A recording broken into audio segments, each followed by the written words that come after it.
Right now, as you listen to these words, you may feel a weight inside your chest that you cannot always explain. It is the weight of modern life. You wake up with stress before your feet touch the floor. Bills sit on the counter, waiting to be paid. Notifications on your phone light up before you have even taken your first sip of coffee. Deadlines chase you. Expectations press on you. And even in the quiet moments, your mind rarely rests. This is the silent struggle that so many of us share, though we hide it behind polite smiles and busy schedules. The truth is that modern life, with all its technology and opportunities, has also brought with it a storm of anxiety, disconnection, and constant craving. We search for peace in vacations, in purchases, in distractions that never last. We imagine that if we just fix this one problem, or buy this one thing, or reach this one goal, then everything will finally feel right. But the relief fades, and we are left with the same restless heart. The pain is real, but so is the hope. For thousands of years, spiritual wisdom has offered a different path. Not a path of escaping the world, not a path of becoming someone else, but a path of seeing clearly, of living fully, and of touching the peace that already exists inside you. The teachings of the Buddha do not demand that you shave your head, wear robes, or leave your family. They invite you to look deeply at your own life, to notice the roots of your suffering, and to discover a freedom that nothing outside of you can give or take away. Imagine for a moment that you are standing in the middle of a storm. The wind is wild, the rain is heavy, and yet within you there is a calm, steady space that cannot be shaken. That space is what these teachings point to. It is not a fantasy. It is not reserved for monks on distant mountains. It is available to you in the middle of your morning commute, in the heart of a conflict with someone you love, in the quiet breath you take while waiting at a red light. This journey is not about adding more weight to your already heavy shoulders. It is about laying burdens down over the next chapters. We will walk together through 10 doors, each one opening into a specific struggle of modern life. Stress, money, relationships, anxiety, craving, anger, the grip of identity, the hunger for constant improvement, the bombardment of information, the pressure of environment, the search for meaning. Each door will show us the pain that so many of us carry. Each will reveal the emotional roots that make that pain so heavy. And each will offer a gentle solution, drawn from the timeless wisdom of the Buddha, translated into simple steps that speak to our modern world. You will hear stories of ordinary people, reflections that echo your own thoughts, and practices that you can try in your daily life. The goal is not perfection. The goal is freedom. Freedom from the endless cycle of needing more, of resisting reality, of being trapped by the word mine, of believing you are never enough. What you will discover is not a new identity, but your own original peace. As you listen, let these words be more than sound. Let them be a mirror in which you recognize yourself, and a hand reaching out to guide you toward calm. This is not theory. This is life. And it begins here with you. The world today is filled with rushing. You wake up to the alarm, already behind, already thinking of the long list of tasks waiting for you. Even before your body is fully awake, your mind is racing ahead, calculating, planning, worrying. By the time you leave the house, you may already feel drained, as if you have been running for hours. Stress is not only in your schedule, it is in your bones. It makes your shoulders tense, your breath shallow, your heart beat faster than it should. It creeps into your sleep, waking you at 3 in the morning with thoughts that will not let go. And when you look around, you realize almost everyone else is living in this same restless storm. We have normalized stress as if it were a natural part of existence. But deep inside, you know this is not how life was meant to be lived. Think of the last time you stood in line at a grocery store. The person in front of you kept glancing at their phone, frowning at a message. The person behind you sighed impatiently, as if every second were unbearable. You felt the pull to the urge to escape, to fill the waiting with distraction, to push the moment away. That simple scene reveals something larger. We do not know how to rest in the present. We are pulled forward by deadlines and backward by regrets, but rarely do we stand fully where we are. Stress thrives in that gap, in that inability to simply be. The roots of stress run deeper than we like to admit. Many of us believe stress comes only from the outside, our jobs, our families, our responsibilities. But the truth is that much of it comes from within. It comes from the voice that whispers you are not enough, that you must do more, earn more, prove more, or you will fall behind. It comes from the fear that if you stop moving, everything will collapse. Modern society has taught us to equate stillness with laziness, rest with weakness, and simplicity with failure. And so we run harder, pile more on our plates, and congratulate ourselves for being busy, even as we quietly break inside. Consider the story of a young mother I once knew. She worked full-time, cared for her children, managed the household, and volunteered at her local community center. To the outside world, she was a model of strength and generosity. But one evening, as she stood in her kitchen trying to make dinner, she suddenly burst into tears. Her children looked at her with wide eyes, not knowing what had happened. Nothing in particular had gone wrong. There was no crisis. She was simply exhausted. The weight of constant doing had finally pushed her beyond what she could carry. Her story is not unique. It is the story of millions who push through each day on the edge of collapse, believing there is no other way out emotionally. Stress is not only about exhaustion. It is about disconnection. When you are stressed, you are rarely present with the people you love. You are physically in the room, but your mind is elsewhere, racing through the list of what needs to be done. Children notice when a parent's eyes glaze over. Partners feel when conversations are shallow. Stress robs us of intimacy because it keeps us trapped in a world of worry rather than allowing us to fully touch the moment we are in. Over time, this disconnection grows into loneliness, even when we are surrounded by others. The irony is that we chase productivity in order to provide for the ones we love, but in doing so, we lose the very connection they long for most. The Buddha spoke of suffering as a fire. Stress is one form of that fire. It burns the body, the heart, and the mind. But the teachings also speak of water of practices that cool the flames, that bring relief, that restore balance. One of the most direct and powerful of these is mindfulness. Mindfulness is not a complicated ritual. It is not something you must perform in a perfect way. It is simply the art of being fully present with what is here, without judgment, without rushing to change it. When you breathe in and truly know that you are breathing in, that is mindfulness. When you walk and feel your feet touch the earth, that is mindfulness.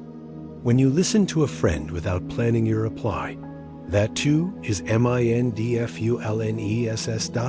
Imagine standing at a riverbank, watching the current flow by. Each thought, each worry, each plan is like a leaf floating on the surface. Normally, we jump into the river, chasing one leaf after another, pulled downstream by the endless current of thinking. Mindfulness is the practice of stepping out of the river, standing on the bank, and watching with calm awareness. The leaves continue to float by, but we are no longer swept away. This simple shift changes everything. Stress does not vanish overnight, but our relationship to it is transformed. We learn that we are not our thoughts. We learn that worry is not truth. We learn that even in the middle of chaos, there is a part of us that can remain steady. Let me give you a small exercise. The next time you feel stress rising in your body, pause. Place one hand gently on your stomach and take a slow breath. Feel the rise and fall of your belly. Say silently to yourself, breathing in, I calm my body. Breathing out, I release the tension. Repeat this for just 3 breaths. That is all. You may be surprised by the shift. It may not remove the problem you are facing, but it will give you a moment of space, a moment where you are not drowning in the storm. That moment is the beginning of freedom. Of course, the mind will resist. It will say, I don't have time to stop. I need to keep going. But this is the trap.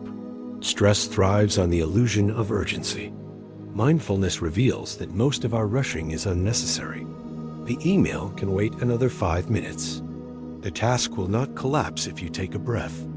In fact, you will do it better, with more clarity and less exhaustion, if you first give yourself a moment of peace. This is not indulgence. This is wisdom. Asterisk. Some people fear that slowing down will make them fall behind. But the truth is the opposite. When you are constantly stressed, your efficiency drops. You make mistakes, you forget things, you lash out at others. When you are calm, you see more clearly. You prioritize better. You act with intention instead of reaction. The Buddha compared the mind to a lake. When the water is agitated, it is muddy, and you cannot see the bottom. When the water is still, it becomes clear. In the same way, when your mind is still, you can see the truth of what needs to be done and what can be let go. Let us return to the young mother in her kitchen. After her breakdown, she began practicing mindfulness in small ways. Each morning, before waking her children, she sat for 2 minutes with her tea, simply breathing and noticing the warmth of the cup in her hands. At first, she doubted it could make a difference. But slowly, she found that those 2 minutes became her anchor.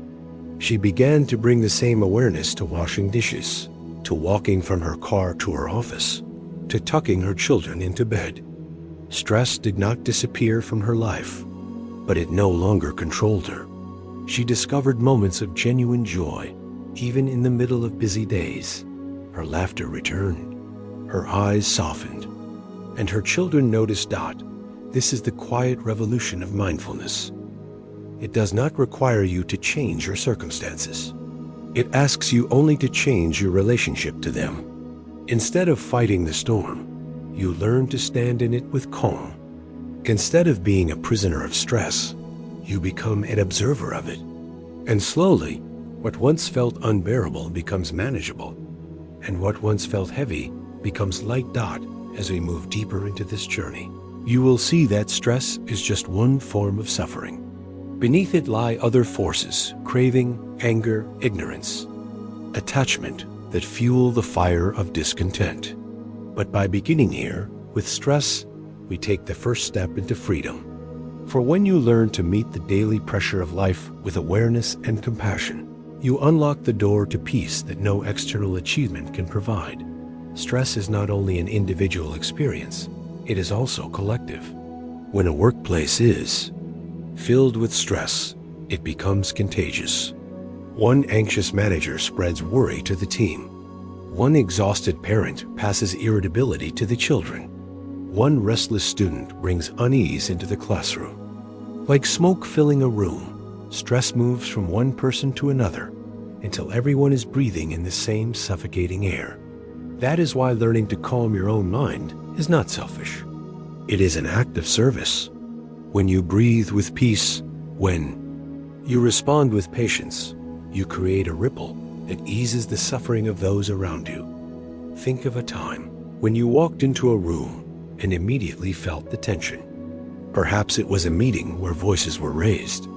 Perhaps it was a dinner table where silence was heavy with unspoken words. The atmosphere itself seemed to press against you. Now think of a time when you entered a space where someone radiated. Calm. Their tone was gentle, their eyes steady, their presence grounding. Even without saying a word, they brought ease to others.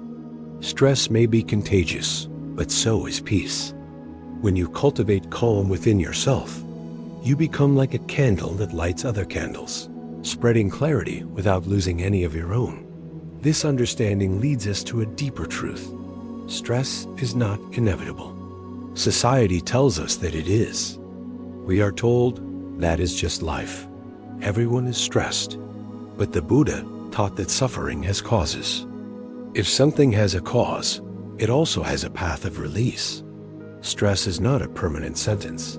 It is a habit of mind and body. And habits can be transformed. The first step is seeing clearly. The second step is choosing differently. Let us examine one common cause of stress: the constant comparison with others. You scroll through social media and see friends with better jobs, better vacations, better homes. You look at neighbors, colleagues, even strangers, and a voice whispers, "You are falling behind." This voice fuels stress because it convinces you that your worth is measured by the race against others. But pause for a moment and ask, who set the finish line? Who decided what enough means? In truth, the race is imaginary. The Buddha taught that craving this endless reaching for more is one of the roots of suffering. When you step out of comparison, when you choose gratitude for what is already here, stress begins to loosen its grip. Another cause of stress is our resistance to impermanence. We want things to stay the same. Our health, our youth, our success, our relationships. But change is constant. A project falls apart. A loved one becomes ill. A plan shifts at the last moment. Each change brings stress because we push against it, demanding that life obey our desires. But when we see clearly that impermanence is the nature of all things, our relationship to change softens. Instead of saying, "This should not be happening," we say, "This too is part of the flow." Like a surfer riding waves, we learn to move with change instead of against it. This acceptance does not remove the challenge, but it removes the extra layer of suffering that resistance adds. There is also the stress of self-judgment. Many of us carry an inner critic, a harsh voice that points out every flaw, every failure. We replay mistakes in our minds, punishing ourselves again and again. We demand perfection from ourselves in ways we would never demand from a friend. This relentless inner pressure is a heavy burden. But here, too, Buddhist wisdom offers a release: compassion. Compassion begins with ourselves. When we treat our own suffering with kindness, when we speak to ourselves as we would to a beloved child, the grip of stress begins to loosen. You do not have to be perfect to deserve rest. You do not have to be flawless to deserve peace. Imagine standing before a mirror and placing your hand gently on your heart. With each breath, you whisper to yourself, "May I be safe. May I be well. May I live with ease." At first, it may feel awkward, even silly. But slowly, this practice melts the armor of self-criticism. It reminds you that beneath the roles, you play parent, worker, partner, you are a human being, worthy of care.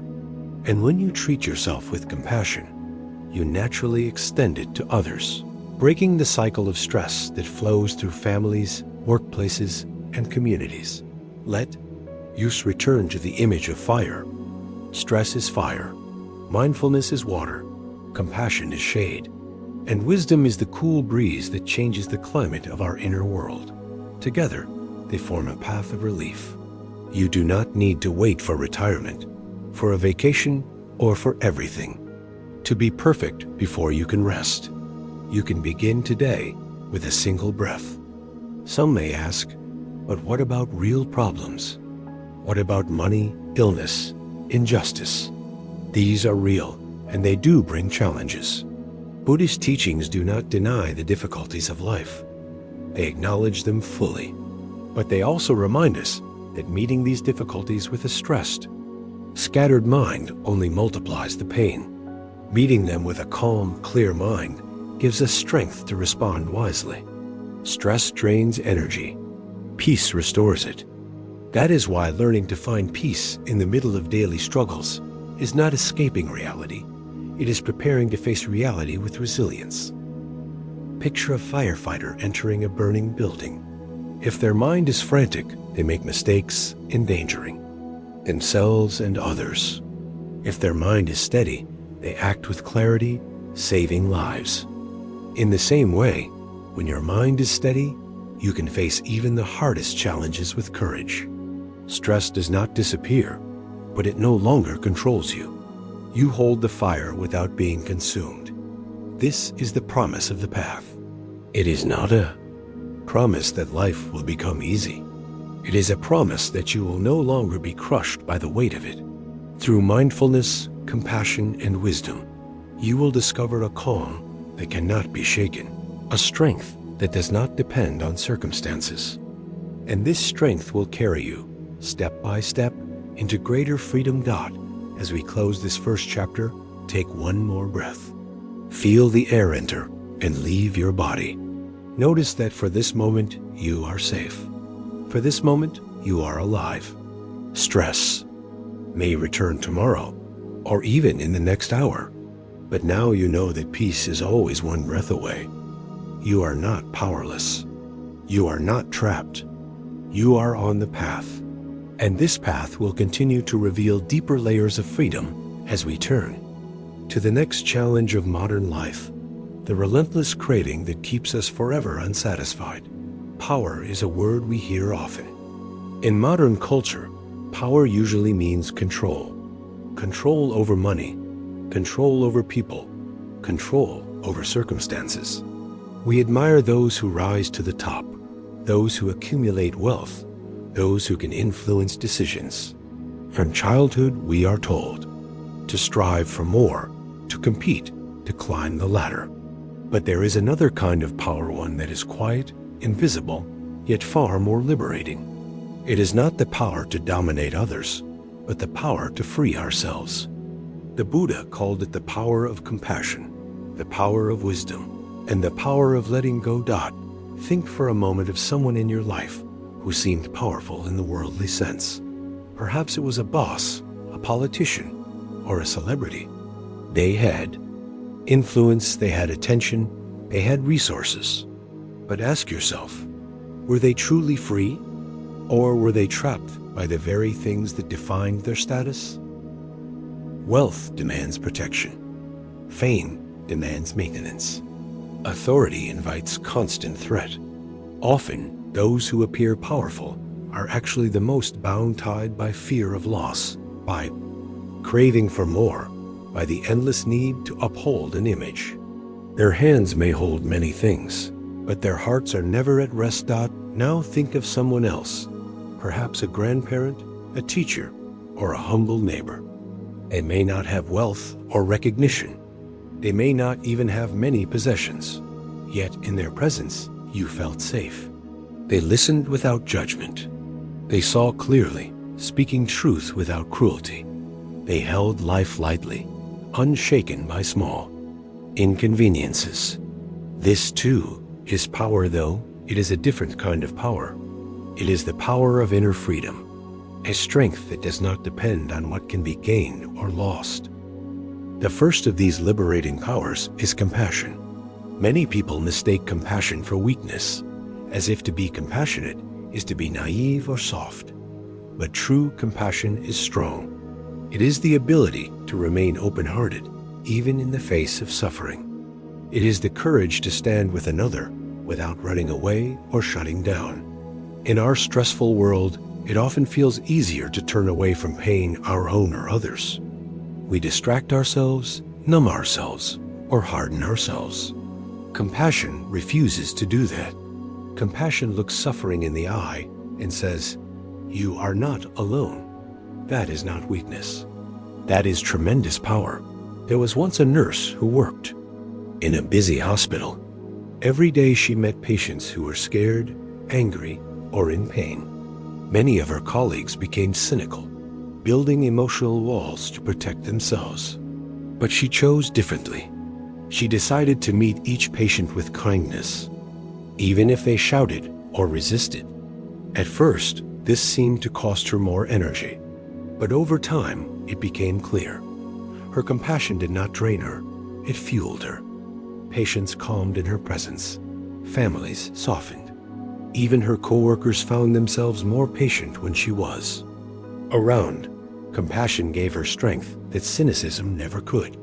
It made her powerful in a way no title or salary could measure.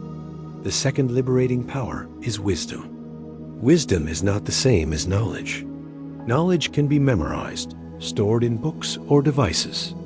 Wisdom is the clarity to see things as they truly are. Much of our stress comes from confusion, mistaking thoughts for facts, mistaking moods for permanent truths, mistaking appearances for reality. When your boss sends a short email, knowledge tells you the meaning of each word, but wisdom sees that your fear of being criticized is only a story, not a fact. When your partner is quiet at dinner, knowledge may list possible reasons, but wisdom pauses, breathes, and asks with kindness rather than assuming the worst. Wisdom cuts through the fog of confusion, bringing light to places where stress and fear thrive. There is a story from the Buddha's life. A man insulted him harshly, using cruel words meant to wound. A Buddha listened calmly. When the man finished, the Buddha asked, "If someone offers you a gift and you refuse it, to whom does the gift belong?" The man replied, "It remains with the one who offered it." The Buddha smiled and said, "In the same way, I refuse your anger. It remains with you." This is wisdom. It is not about clever arguments or memorized teachings. It is about seeing clearly. Anger is like a gift we do not have to accept. With that clarity, stress dissolves before it can take root. The third liberating power is letting go. This may be the most difficult because our culture trains us to hold tightly. We hold on to possessions, to achievements, to relationships, to identities. We fear that without them, we will be nothing. But in truth, clinging is the cause of suffering. The tighter we grip, the more we suffer when things inevitably change. Letting go is not about neglect or carelessness. It is about recognizing what is not truly ours to control and releasing the endless struggle to hold on. Imagine holding a rope with both hands, pulling against another person in a tug of war. Your arms ache, your shoulders burn, your body strains. The struggle consumes all your energy. Now imagine what happens if you simply let go of the rope. The game ends. The tension dissolves. You are free. Life is often like that. We grip so tightly onto grudges, onto fears, onto the image of who we think we should be, that we exhaust ourselves. Letting go feels scary at first, but it brings a peace that holding on never can. A businessman once shared how he discovered this truth. For decades, he had built his company, sacrificing sleep, health, and relationships to expand his empire. He was praised for his success, but inside he was restless. No achievement ever felt enough. One day, after a health scare, he began to question his path. Slowly, he chose to release his obsession with growth. He still worked, but without the frantic need to control every outcome. To his surprise, his business did not collapse. In fact, it stabilized, and for the first time, he slept peacefully at night. Letting go gave him more than success ever had. It gave him freedom. These three powers, compassion, wisdom, and letting go, are not separate. They feed one another. Compassion without wisdom can burn out. Wisdom without compassion can become cold. Letting go without either can become neglect. But together, they form a balanced strength. Compassion opens the heart. Wisdom clears the mind. Letting go frees the spirit. And when all three are alive, stress loses its grip. To practice these powers, you do not need to escape to a monastery. You can practice in the middle of ordinary life. When your child cries, you practice compassion by holding them with patience. When your coworker criticizes you, you practice wisdom by seeing clearly that their words do not define your worth. When your plans change suddenly, you practice letting go by releasing your demand that life follow your script. Each small practice builds strength, just as each step builds a journey. As we continue, we will look even more deeply at the illusions that keep us trapped, the craving for more, the subtle grip of ownership, the resistance to reality. But before we move forward, pause for a moment. Take a breath. Ask yourself, which of these three powers do you most need today? Compassion, to soften your heart. Wisdom, to clear your sight. Or letting go, to free your hands. Whatever your answer, know that the power is already within you. You do not need to earn it. You only need to remember it. Compassion, wisdom, and letting go sound beautiful in theory, but the real test is daily life. It is easy to nod in agreement during a quiet moment, and much harder to live these truths when pressure mounts. That is why stories matter, because they show us what these powers look like in the middle of struggle. Consider a father whose teenage son began to rebel. The boy argued, slammed doors, skipped school. The father's first instinct was anger. He wanted to demand obedience, to control the situation through force. But one evening, exhausted from the battle, he remembered the teaching of compassion. Instead of yelling, he sat quietly and asked, "What are you going through?"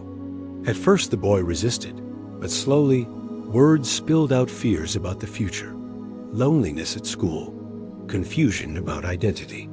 In that moment, the father's compassion changed everything. The problem did not vanish overnight, but the war between them ended. Compassion created a bridge where control only built walls. Wisdom, too, shows itself in daily struggles. A woman lost her job unexpectedly, her mind filled with panic. I am a failure. I will never recover. These thoughts swirled until she could not breathe. But she had practiced mindfulness, and so she paused. She wrote down her thoughts and looked at them one by one. I am a failure. Was that fact or opinion? Fact, she lost a job. Opinion, she is a failure. Wisdom saw the difference. Losing a job was painful, but it did not define her. With that clarity, she found the courage to update her resume, to reach out for help, and eventually to find new work. Without wisdom, stress would have consumed her. With wisdom, she transformed crisis into a turning point. Letting go appears in countless ways. A woman carried bitterness against her sister for years. They had argued over an inheritance, and though time passed, the wound remained. Each time she thought of her sister, her chest tightened. One day, during meditation, she realized the bitterness was like carrying a hot coal. She was the one being burned. In that moment, she made a choice. She let go. She wrote a letter of forgiveness. Whether her sister responded or not, she felt lighter, freer. Stress that had haunted her for years dissolved in an instant. Letting go was not losing. It was winning her freedom. These stories remind us that the three powers are not abstract. They are choices available in every situation. Compassion is a choice to open instead of close. Wisdom is a choice to see instead of assume. Letting go is a choice to release instead of grasp. Each choice shapes your life, but there is another layer to this truth. These powers not only reduce stress in the moment, they reshape the mind over time. Neuroscience now shows what ancient teachers already knew. The brain changes with practice. Compassion practiced daily creates new patterns of empathy. Wisdom practiced daily sharpens clarity. Letting go practiced daily strengthens resilience. You are not simply applying a temporary fix. You are rewiring your mind for freedom. Imagine your mind as a field. Each thought and action is like walking through tall grass, pressing down a path. The more you walk the same path, the clearer it becomes. If you always respond to stress with anger, that path grows wide and easy. If you practice compassion, the path of patience grows instead. Over time, you create a landscape where peace comes naturally, where stress has fewer places to root. This is the quiet, powerful revolution that these three powers bring. Asterisk still, practice is not perfect. You will forget. You will fall back into old habits. You will snap at someone you love or cling when you meant to release. This is not failure. This is the path. Even in forgetting, you have an opportunity to remember again, to practice again, to strengthen the habit of freedom. The Buddha never promised perfection. He promised a path, and every step, even the stumbling ones, brings you closer to liberation. As you listen now, reflect on your own life. Where is stress strongest? Is it in your work, your relationships, your inner critic? Which power speaks most directly to that pain? Perhaps compassion for yourself, so you can stop carrying impossible expectations. Perhaps wisdom, to separate fact from fear. Perhaps letting go, to release a rope you have pulled too long. Choose one power and carry it with you for the next week. Practice it in small moments. Notice how it changes the way you feel, the way you act, the way others respond to you. This is not theory. This is transformation, one breath at a time. As we end this chapter, let us bring the three powers together in a simple practice. Sit comfortably and close your eyes if you wish. Place one hand on your heart and one on your lap. Take a breath in. As you breathe out, imagine offering compassion to yourself. May I be gentle with my own suffering. Breathe in again. As you breathe out, invite wisdom. May I see clearly, beyond fear and confusion. Breathe in once more. As you breathe out, release. May I let go of what I cannot control. Repeat this 3 times. Notice the shift. This is the taste of true power, the power that frees. And now we prepare to step further. For stress and pressure are not the only chains of modern life. There is also the endless pursuit of more possessions, more recognition, more success that promises happiness but leaves us empty. This pursuit is a prison disguised as freedom. In the next chapter, we will open the door to a radical truth. The greatest joy may come not from holding tightly, but from empty hands. We are taught from a young age that more is better. More toys as children, more grades in school, more money as adults, more recognition in society. This belief runs so deep that it feels unquestionable. We measure success by the size of our homes, the numbers in our bank accounts, the titles on our business cards. We chase security by filling closets, garages, and storage units. And yet, beneath the mountain of possessions, many people quietly feel emptier than ever. Think of a man who works tirelessly to afford a larger house. He fills it with furniture, gadgets, and decorations. At first, the excitement is real. Friends visit and admire. Family members applaud. But after the thrill fades, what remains? Mortgage payments, maintenance, endless cleaning, and the quiet stress of protecting what has been gained. Instead of freedom, the man feels heavier. Instead of joy, he feels pressure. The more he owns, the more he fears losing. This is the paradox of modern life. The pursuit of more creates the prison of more. The Buddha taught that craving and clinging are at the heart of suffering. When we clutch possessions, achievements, or identities, we carry an invisible weight. The tighter we hold, the less space we have for peace. Consider the story of a wealthy merchant from ancient times. He traveled with many carts of goods, always surrounded by guards and servants. One day, robbers attacked, and he lost everything. In despair, he went to the Buddha for comfort. The Buddha asked, "Who is richer? The man who owns 100 coins and sleeps in fear, or the man who owns nothing and sleeps in peace?" This question cut to the truth. Wealth is not measured by accumulation, but by freedom from fear. In our own time, we can see this truth in countless ways. A woman I once knew had a garage so full of boxes that she could not park her car. Each box contained items she had not touched in years: clothes, books, decorations, tools. She told herself she might need them someday, but deep down, she knew she would not. When she finally chose to let go, donating or recycling most of it, she described the experience as losing 100 pounds from her chest. Her garage became clear, but more importantly, her mind became clear. She realized that the clutter of her home had mirrored the clutter of her heart. Empty hands are not a sign of loss. They are a sign of freedom.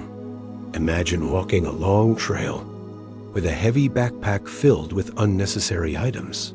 Each step is harder than it needs to be. Now imagine setting the backpack down. Your body feels lighter. Your breath flows easier. The path ahead opens with new possibility. This is the gift of letting go. When we release what we do not need, we discover a spaciousness that allows joy to enter. But letting go does not mean rejecting everything. It does not mean living in poverty or abandoning all responsibilities. It means holding lightly. It means recognizing that possessions and achievements are tools, not anchors. You can enjoy a beautiful home without believing it defines your worth. You can celebrate success without chaining your identity to it. You can use resources wisely without letting them control your heart. A freedom of empty hands is not about deprivation. It is about balance. One businessman shared his journey of discovering this truth. He had built a large company with offices across the country. His calendar was always full, his phone always buzzing. One evening, he looked at his young daughter, who asked if he could play with her. He replied, "Not now, I am busy." She sighed and said softly, "You are always busy." Her words pierced his heart. He realized that he was rich in possessions, but poor in time with the ones he loved. Slowly, he began to simplify. He delegated more at work, sold a vacation home he rarely used, and set aside time each day for his family. He discovered that letting go of some responsibilities gave him more of what he truly wanted: connection, peace, and love. The practice of empty hands can begin small. Start with a drawer or a closet. Notice the items you have not touched in months or years. Ask yourself, do I truly need this? Does it serve my life now? Or am I keeping it out of habit, fear, or attachment? Each time you release something, feel the lightness it brings. This is not only about physical objects. It is also about mental clutter. Old grudges, outdated beliefs, unrealistic expectations, all of these weigh us down. Letting go is an act of clearing both the outer and inner space. Emotionally, empty hands mean we stop gripping so tightly to roles and identities. Many people cling to, "I am a successful person," or "I am a strong parent." These roles can inspire, but they can also imprison. When we fail to meet our own standards, we suffer. When life changes and a role ends, we feel lost. But when we hold these identities lightly, we remain free. We see that we are more than our job, more than our possessions, more than any label. With empty hands, we discover our deeper self, the part of us that is not defined by what we hold, but by how we live. A story is told of a monk who owned nothing but a robe and a bowl. One day, thieves came and stole them. The monk sat beneath the stars and whispered, "Thank you for taking the burden from me. Now I am free even from ownership." He did not cling even to the little he had. His joy was not tied to possessions, but to being alive, breathing, and aware. His empty hands were not empty of life. They were full of peace. The lesson is clear. Owning less does not mean living less. It means living lighter, freer, more present. Modern society may mock simplicity, but deep down, we know its value. the popularity of minimalism, of decluttering, of tiny houses and slow living, reflects a hunger for empty hands. People are tired of drowning in things. They long for the spaciousness of freedom. This truth reaches beyond personal life. The planet itself is suffering under the weight of endless consumption. Forests cut down, oceans polluted, landfills overflowing all. In the name of more. To choose empty hands is also to choose compassion for the earth. By consuming less, we not only free ourselves, but also contribute to healing the world.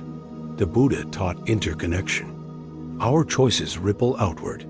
The freedom we claim for ourselves becomes a gift to others. And so the question becomes, what will you release today? It may be a shirt you never wear, a story you tell yourself about failure, a resentment you have carried too long. Each release is a step toward freedom. Each emptying makes room for joy. This is not a path of loss. It is a path of discovery. As we continue, we will look even deeper at the hidden roots of suffering, the subtle cravings that creep into every corner of our lives. Craving does not always shout. Often it whispers, leading us to chase the next best thing, never content with what we have. In the next chapter, we will see how craving silently steals our peace, and how we can stop feeding it. Let us pause and look more deeply at the prison of ownership. Imagine a simple object, like a porcelain teacup. If it belongs to no one, anyone can drink from it without fear. But the moment we say, "This is mine," the experience changes. Suddenly, we worry it might chip. We become irritated if someone else uses it. We feel sadness if it breaks. The cup is the same, yet our relationship has changed. This is the subtle trap of possession. The object itself does not cause suffering, but our attachment to it does. Many people spend their lives protecting fragile cups, both literal and symbolic. A car, a house, a reputation, an image of success. These become like porcelain in our hearts. We guard them, polish them, defend them, sometimes even fight over them. And yet, no matter how tightly we hold, impermanence cannot be stopped. Cars rust, houses decay, reputations shift, success fades. Empty hands remind us that joy does not come from clinging, but from living lightly, with openness to change. Consider the story of a young artist. She painted beautiful works, but feared showing them to others. She clung to her identity as a perfect creator. Each brushstroke was a burden, each canvas a test. Then one day, she decided to let go of the idea of perfection. She began to paint freely, without fear of mistakes. To her surprise, her art grew more alive, more authentic. By emptying her hands of the need to be flawless, she discovered a deeper creativity. Her freedom came not from controlling the outcome, but from releasing it. Empty hands also heal relationships. Many conflicts arise because we cling to being right, to having the last word, to holding power over another. Couples argue, siblings fight, colleagues compete, all because of the grip of mine. But what happens if one person chooses to release that grip? A husband who lets go of the need to win an argument discovers peace with his wife. A friend who releases resentment finds joy in reconnection. A coworker who loosens the need for credit discovers harmony in teamwork. Empty hands do not mean weakness. They mean choosing love over ego, connection over control. We live in a culture that worships accumulation. Advertisements constantly whisper, "You need this." Without it, you are incomplete. Social media feeds compare lives by the scale of vacations, wardrobes, and gadgets. This endless chase keeps us running, exhausted, yet never arriving. Empty hands are a radical refusal of this chase. They say, "I am enough, right here, right now." They remind us that happiness is not something we buy, but something we touch when we stop running. This does not mean rejecting beauty or joy. It means savoring them without clinging. You can enjoy a delicious meal without needing to eat it every day. You can treasure a friendship without demanding it last forever. You can appreciate a sunset without capturing it on a screen. Empty hands do not push life away. They embrace it fully, knowing it is precious because it is fleeting, that there is a quiet dignity in this way of living. Imagine an elder sitting on a porch, watching the world with gentle eyes. Their home is simple, their possessions few, but their presence radiates peace. They are not weighed down by what they own or what they lack. They carry wisdom in their empty hands, wisdom that whispers.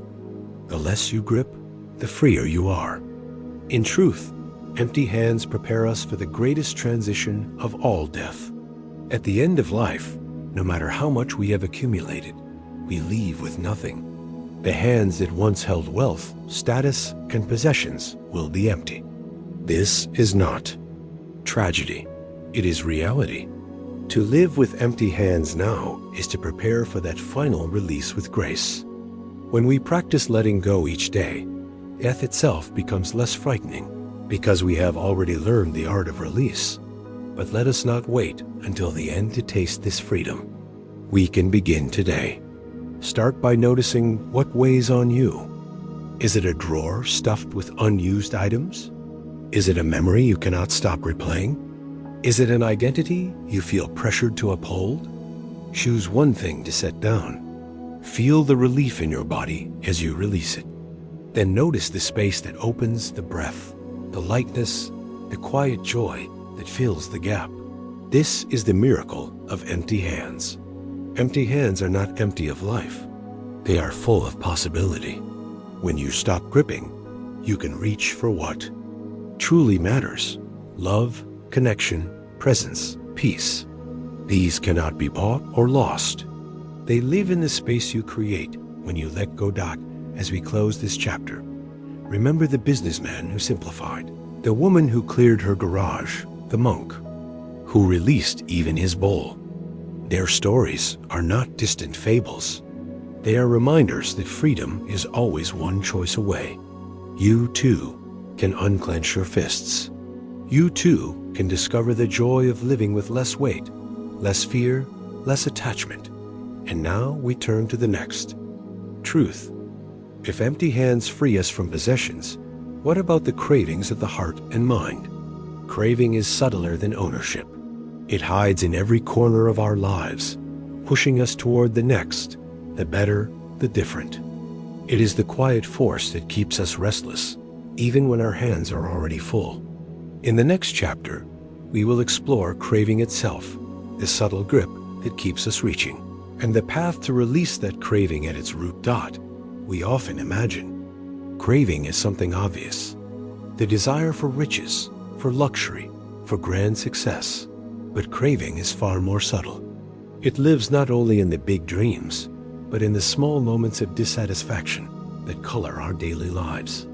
Craving is the quiet voice that says, "This is fine, but it could be better." It is the whisper that takes us out of the present, convincing us that peace lies just beyond reach, and the next thing, the next improvement, the next change. Think of a person sitting in a cafe, enjoying a warm cup of coffee. The taste is rich, the atmosphere pleasant, but soon the mind begins to wander. Maybe a better cafe exists across town. Maybe a more exotic drink would bring greater satisfaction. Suddenly, the moment is no longer enough. The craving for better steals the peace that was already present. This is how craving works. It makes us restless, even in the middle of joy. The Buddha described craving as one of the core roots of suffering. Unlike simple desire, which can be natural and healthy, craving is insatiable. It does not end when one wish is fulfilled. Instead, it multiplies. We get the new phone, but soon another model appears. We find a partner, but later wonder if someone else might be more perfect. We reach a goal, but almost immediately set another. Craving ensures that true contentment is always postponed, always just beyond the horizon. There was once a dining hall at a monastery where rows of simple wooden chairs had served the community for years. One day, newer chairs arrived, slightly more comfortable, slightly brighter. At first, everyone appreciated the change. But soon, people began to arrive early, trying to claim the better chairs.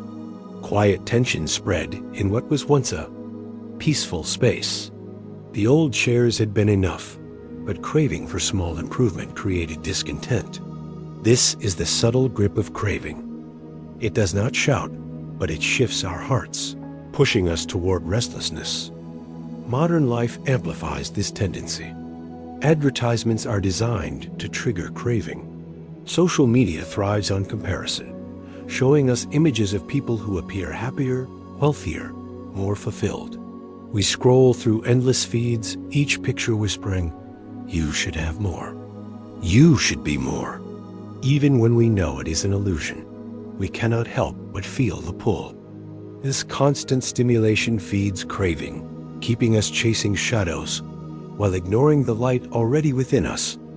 To understand craving, imagine holding a glass of water while thirsty.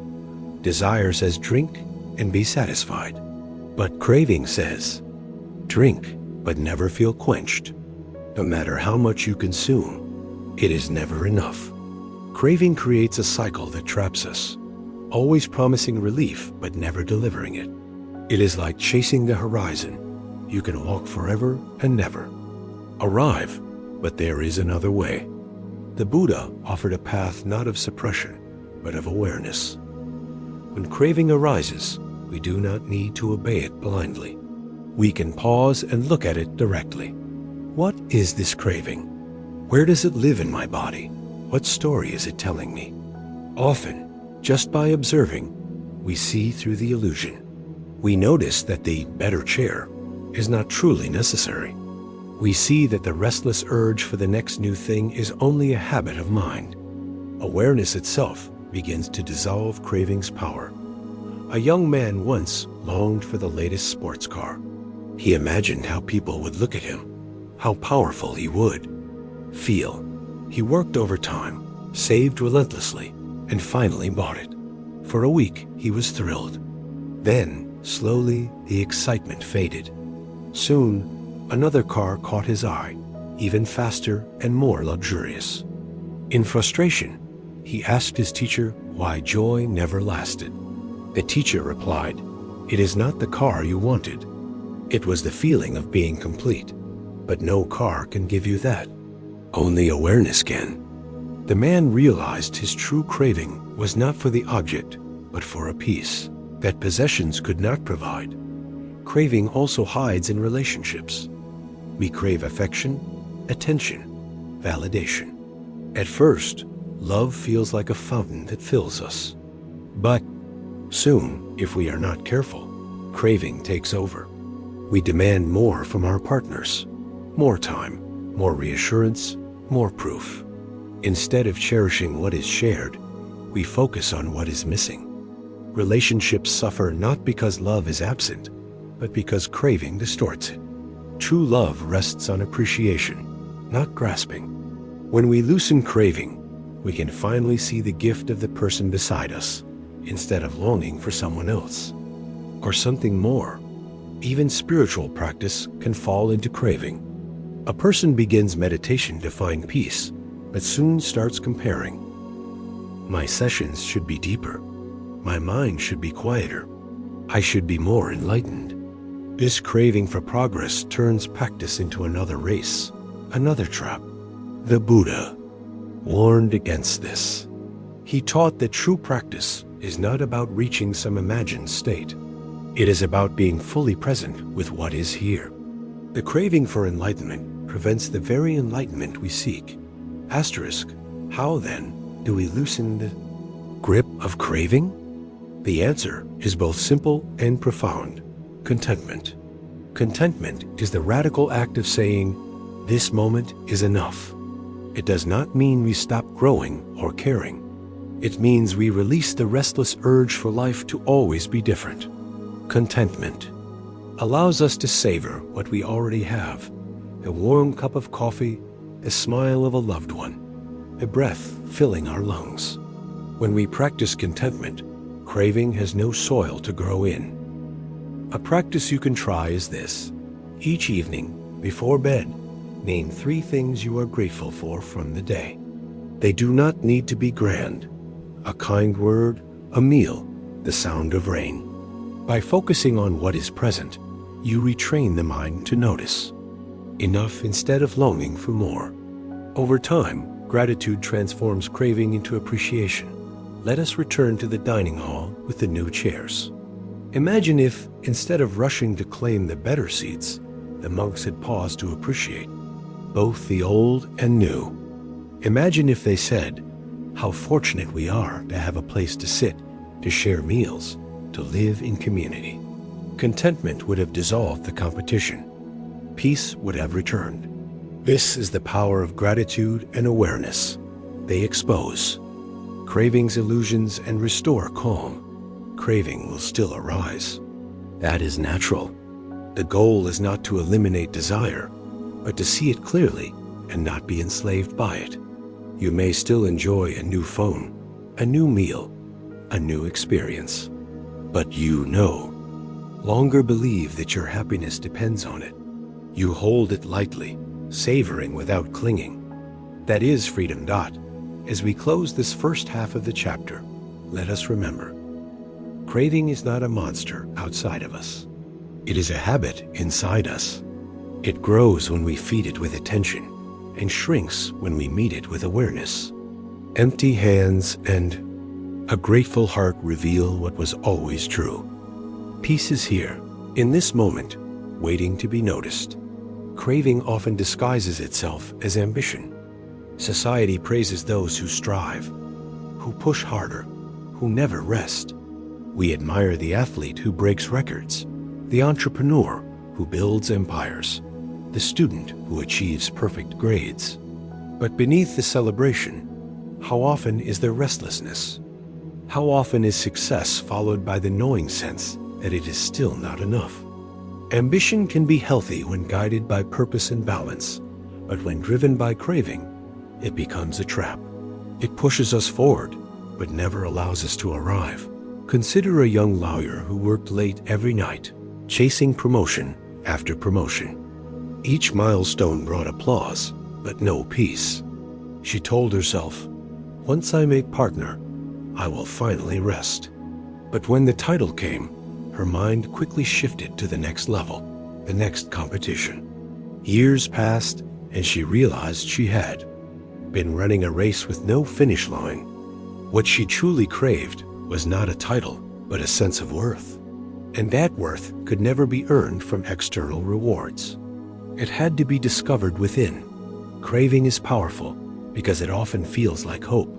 It tells us that the next thing will finally bring relief. It paints pictures of happiness tied to conditions.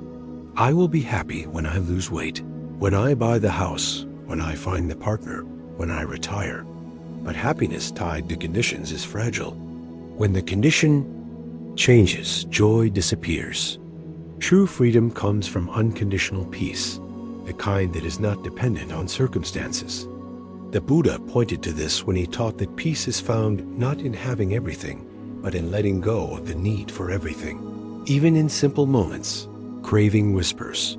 You stand in a checkout line and glance at the other lanes. One looks shorter. A voice inside says, "If I switch, I will get out faster." You move, but then the line stalls. Now frustration rises, though nothing important has changed. This small story reveals the mind's habit, always scanning for the next best thing, always convinced peace is elsewhere. But peace is never elsewhere. It is only here. The practice of mindfulness interrupts this cycle. By noticing craving, as it arises, we take away its power. Imagine sitting with a craving for chocolate. Instead of immediately reaching for it, pause. Notice how the craving feels in your body. Perhaps your mouth waters, your chest tightens, your mind races with images. Simply watch. Often, the intensity fades like a wave receding from shore. you realize craving is not permanent. It rises and falls. You do not have to obey it. This small practice trains you for larger cravings, money, recognition, control. There was once a monk who compared craving to an itch. When an itch arises, the impulse is to scratch. But scratching often makes it worse. If you simply watch the itch without reacting, it eventually fades. In the same way, cravings itch at our minds, begging for attention. If we scratch, if we feed them, they grow stronger. If we observe them with patience, they lose their power. This is not denial. It is wisdom. Craving also feeds on imagination. We picture a future where everything is perfect, and we suffer because the present does not match that picture. Or we replay the past, longing for what once was, and suffer because we cannot bring it back. Craving thrives in what is not real. Awareness grounds us in what is real: the breath, the body, the step we are taking now. When we rest in the present, craving has nowhere to hide. One practice is to silently say to yourself, "This moment is enough." Say it while drinking water, while folding laundry, while walking outside. Notice how your mind resists, insisting something is missing. Smile at that resistance. Keep repeating, "This moment is enough." Slowly, the mind softens. Contentment begins to grow. But let us be honest, craving will return. It is part of being human. Even the Buddha acknowledged that craving arises again and again. The key is not to eliminate it completely, but to recognize it quickly and let it pass. Like clouds moving through the sky, cravings appear and disappear. The sky itself, the vast space of awareness, remains untouched. That sky is who you truly are. Relationships offer a clear mirror of craving's effects. A man once told me he constantly worried his wife did not love him enough. No matter how much affection she showed, he wanted more. The craving for reassurance consumed him, and his neediness created tension.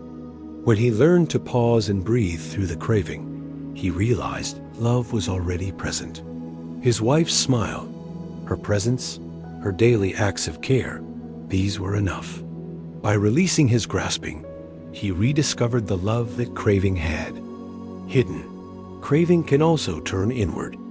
Many of us crave a different version of ourselves: a thinner body, a calmer mind, a more successful career. We imagine happiness in some future version, and so we reject who we are now. But when we meet ourselves with compassion, we see that peace is not found in becoming someone else. It is found in embracing who we are, even as we grow. The paradox is that real change happens more easily when we accept ourselves, because we are no longer battling with craving's harsh grip. As we step back, we see that craving is not evil. It is simply a habit of the mind that mistakes more for enough. By seeing it clearly, we weaken its hold.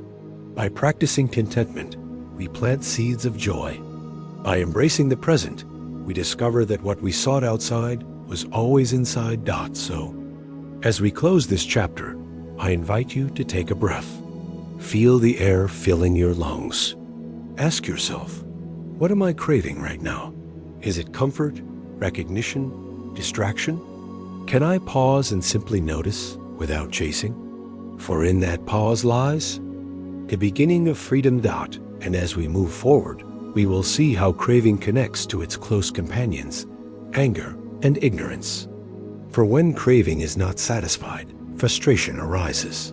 When we misperceive reality, ignorance clouds our vision. Together, they form the roots of discontent.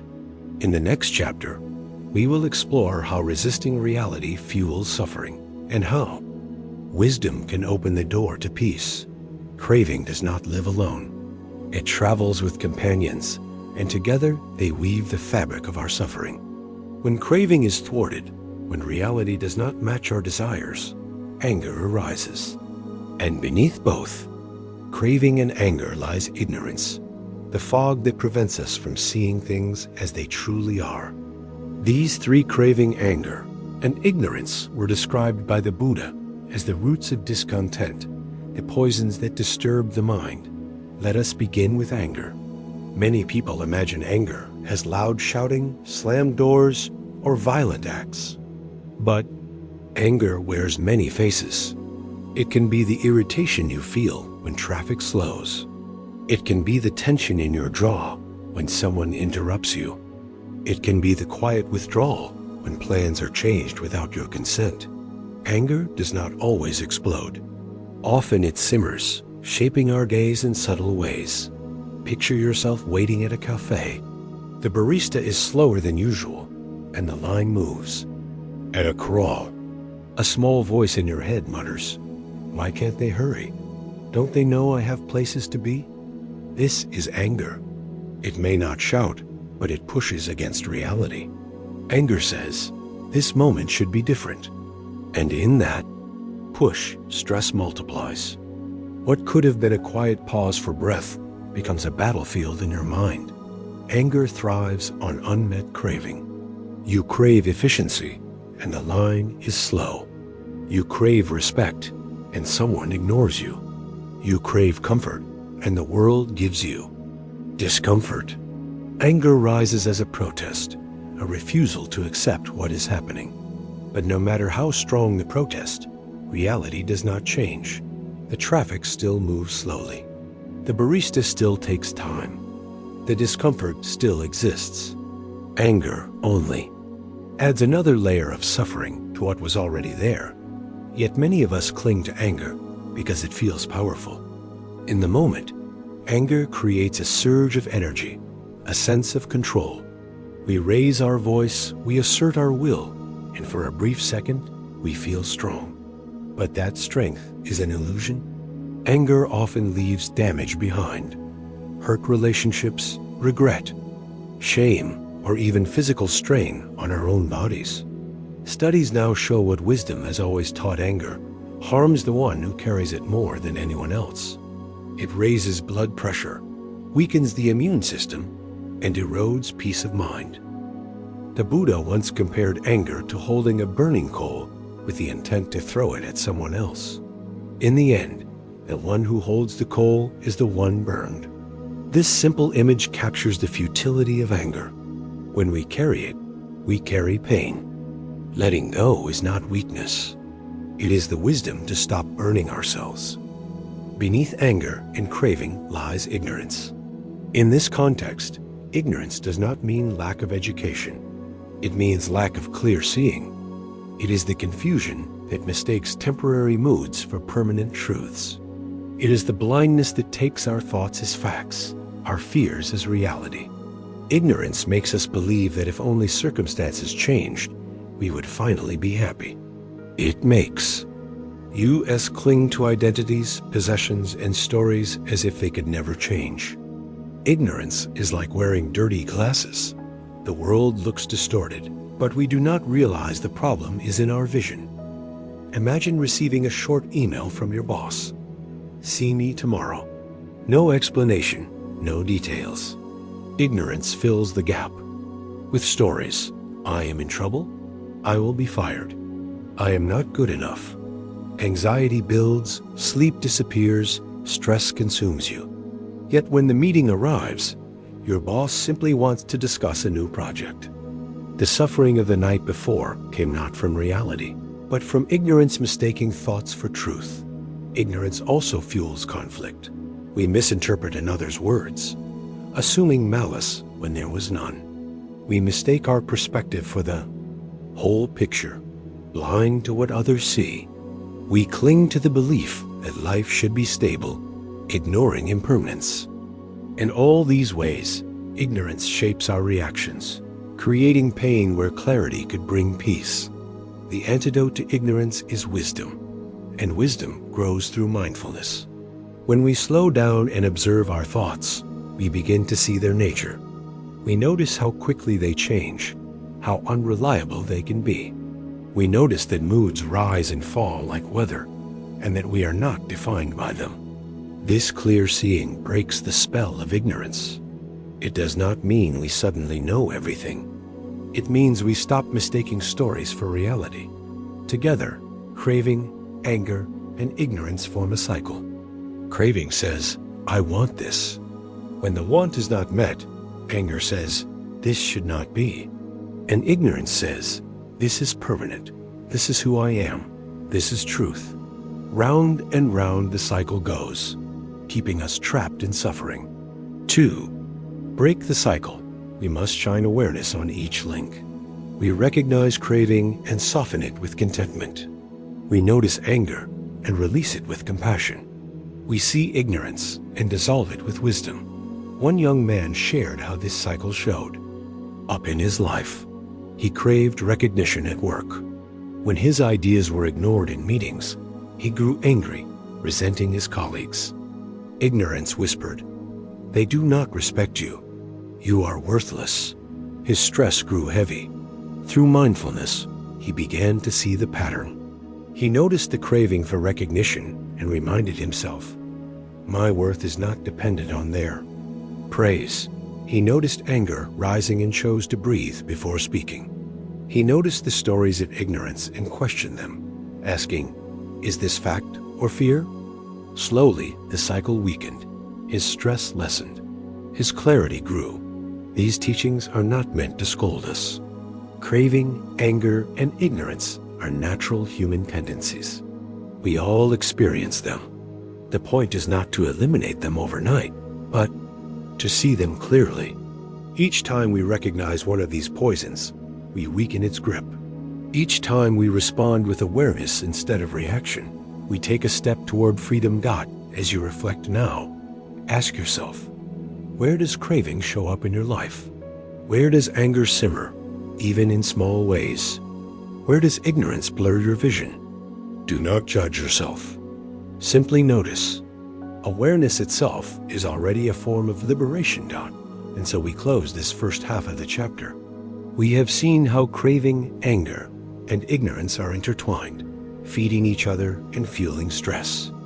In the next half, we will explore practical ways to meet these forces with mindfulness, compassion, and wisdom, transforming the poisons into teachers, and the cycle of suffering into a path of peace. Now that we have named the poisons craving, anger, and ignorance, we can ask, how do we transform them? How do we live in a world where these forces arise daily and still remain free? The answer is not suppression. We do not fight these poisons with more struggle, for resistance often makes them stronger. Instead, we meet them with mindfulness, compassion, and wisdom, turning each into a doorway to freedom. Take craving first. When you notice yourself reaching for the next thing, pause. Instead of rushing to satisfy it, breathe. Ask, is this a need or a want? Will fulfilling it bring lasting peace or only temporary relief? Most cravings, when examined closely, dissolve. You may still choose to enjoy a treat, buy a new item, or pursue a goal, but you do so with awareness, not compulsion. Craving loses its grip when we stop feeding it blindly. And in that pause, contentment grows. Anger, too, can be transformed. When irritation arises, notice it in the body. Feel the heat in your chest, the tightness in your jaw. Instead of acting immediately, name it softly. This is anger. Naming creates distance, reminding you that anger is not who you are, but an emotion passing through. Then breathe with compassion, first for yourself. May I be calm, and then for the other. May they be free from suffering. This does not mean condoning harm or injustice. It means refusing to let anger poison your own heart. True strength is not in striking back, but in responding with clarity. Ignorance is subtler, but mindfulness reveals it. When thoughts appear, I am not good enough. This will never change. They must be against me. Ask, is this fact or interpretation? Often, you will see that the thought is a story, not truth.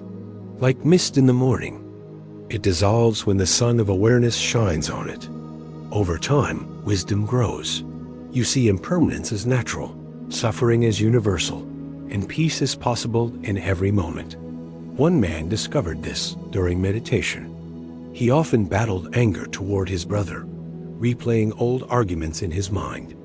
Each time the memories surfaced, his chest tightened and he felt consumed. But his teacher guided him. Notice the memory as a thought, not as reality.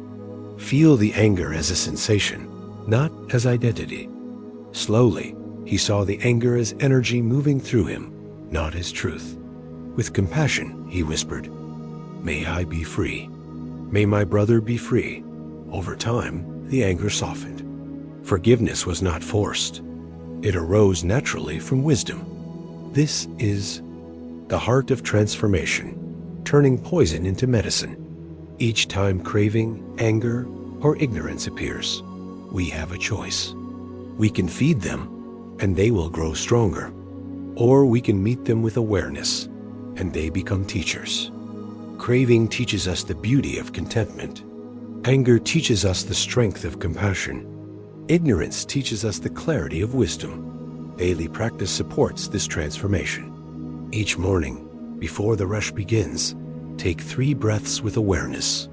Each evening, reflect on one moment when craving, anger, or ignorance appeared. Instead of judging yourself, simply notice. Over time, these small practices reshape the mind. Just as water wears down stone, consistent awareness wears down the poisons. Relationships, too, become classrooms for practice. A friend cancels plans at the last minute, and craving for control stirs anger. Instead of reacting, you pause. You notice the disappointment, breathe through it, and remember impermanence. Plans change, people change.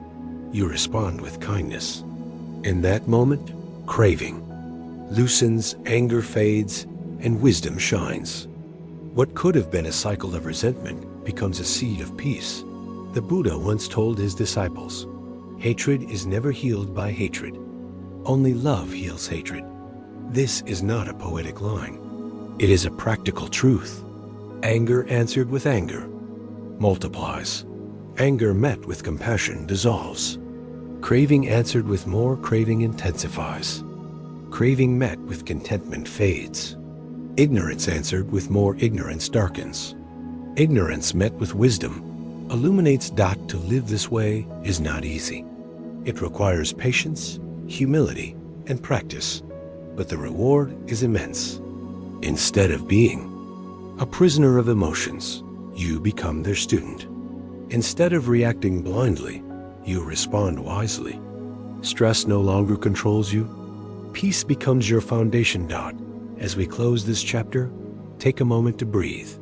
Feel your body where it sits. Bring to mind one area of your life where craving, anger, or ignorance has been strong. Instead of pushing it away, smile at it gently. Say, "Thank you for showing me where I am still learning." Then breathe out, releasing the grip, if only, for this moment. This simple act is the beginning of freedom. And as we turn to the next chapter, we will explore another layer of attachment, the instinct to claim mine. From possessions to opinions to identities, we cling to ownership as if it defines us. But in truth, the more tightly we hold, the more we suffer. The next step on our journey is learning to release the burden of my, discovering the vast. Liberation that comes when we hold even ourselves lightly. Asterisk, there is a deep instinct in human beings to say, "This is mine." We see it in children before they can speak full sentences. A toddler clutches a toy, pulls it close, and declares with fierce certainty, "Mine." In that moment, you can see the seeds of attachment, the beginning of ownership. As we grow, the toys change clothes, cars, homes, achievements, relationships, but the instinct remains the same. We define ourselves by what we claim as ours. On the surface, this seems harmless, even natural. But when we look closely, we see that this instinct to hold my creates a heavy burden. Every possession we claim requires protection. Every identity we adopt demands maintenance.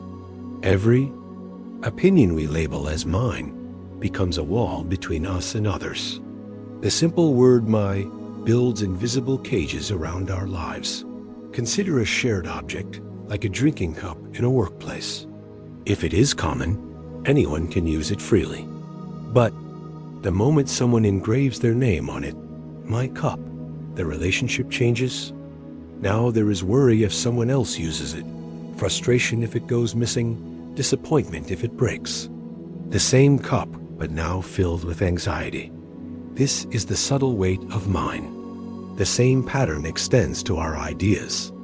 We cling to my opinion as if it were our identity. A disagreement becomes personal, as though a challenge to the opinion is a challenge to our very existence. We defend, we argue, we harden. What was once a simple thought becomes a fortress. The more we hold to my, the more fragile we become, because anything that touches what is mine threatens our sense of self. Even our self-concepts become prisons. I am a calm person. I am a successful parent. I am a respected professional. These identities may seem positive, but when life changes, when we lose our temper, when our children struggle, when our job ends, we feel shattered. We believe the identity was fixed, but in truth, all things are fluid. By clinging to my, we resist the natural flow of change, and suffering arises.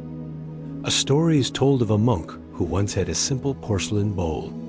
It was his only possession, and he treasured it. One day, the bowl slipped from his hands and shattered.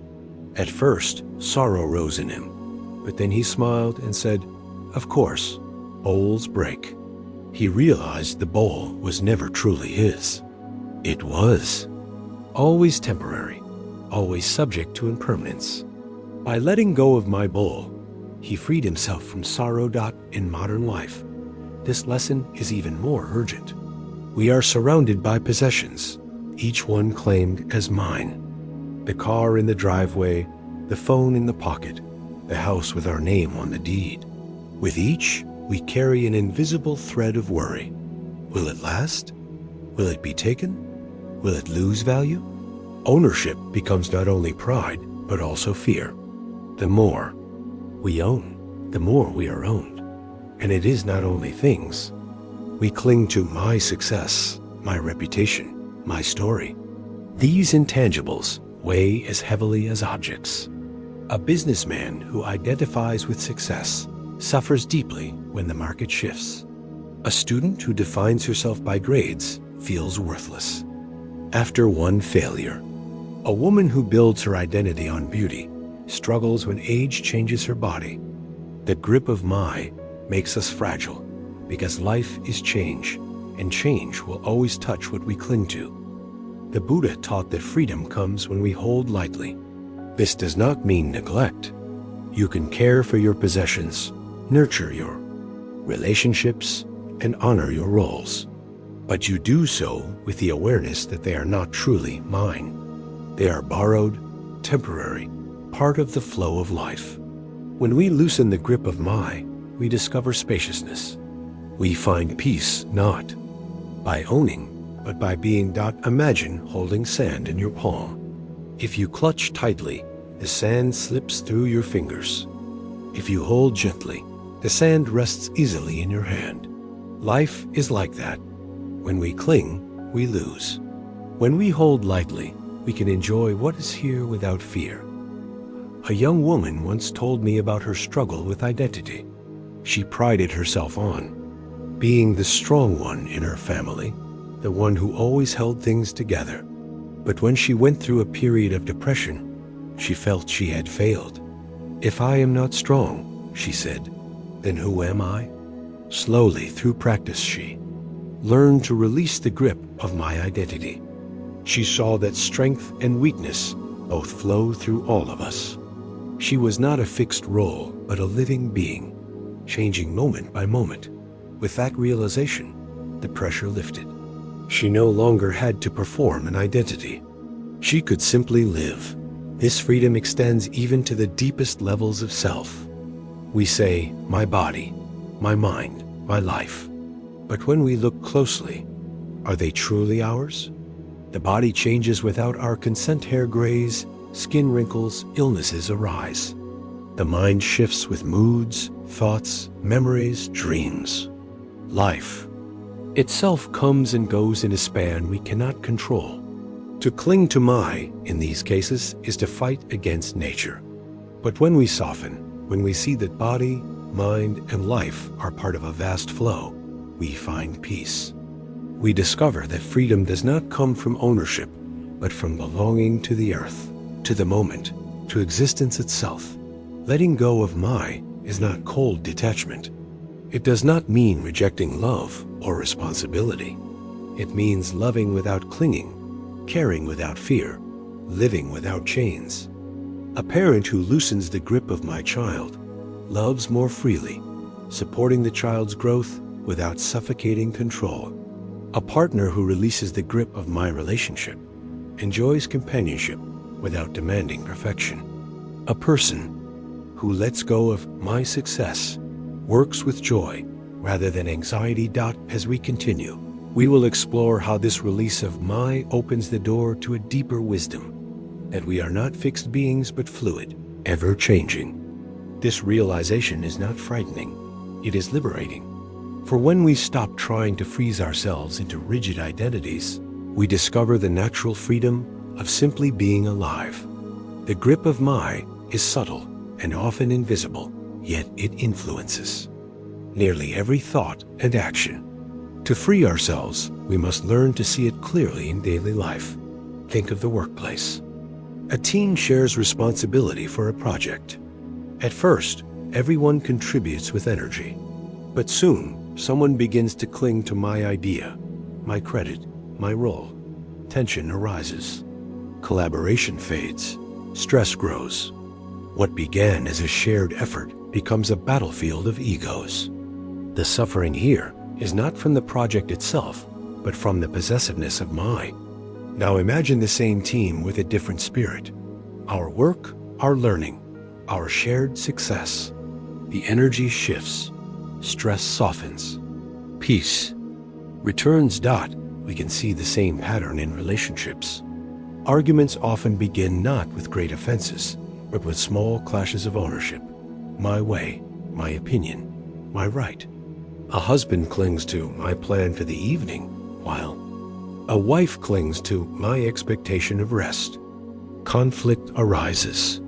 But when one person releases the grip, when my softens into our, harmony is restored.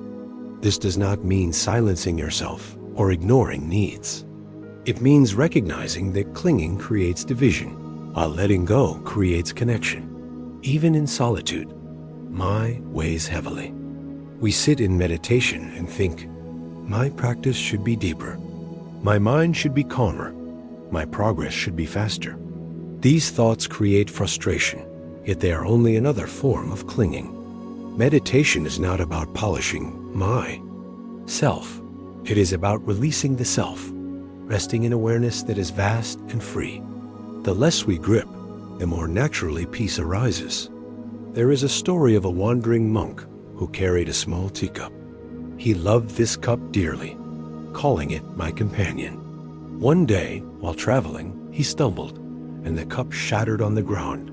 At first, grief struck him. Then he remembered, the cup was always destined to break. The loss was written from the beginning. He bowed to the shards with gratitude, whispering, "Thank you for serving me." In that moment, he understood.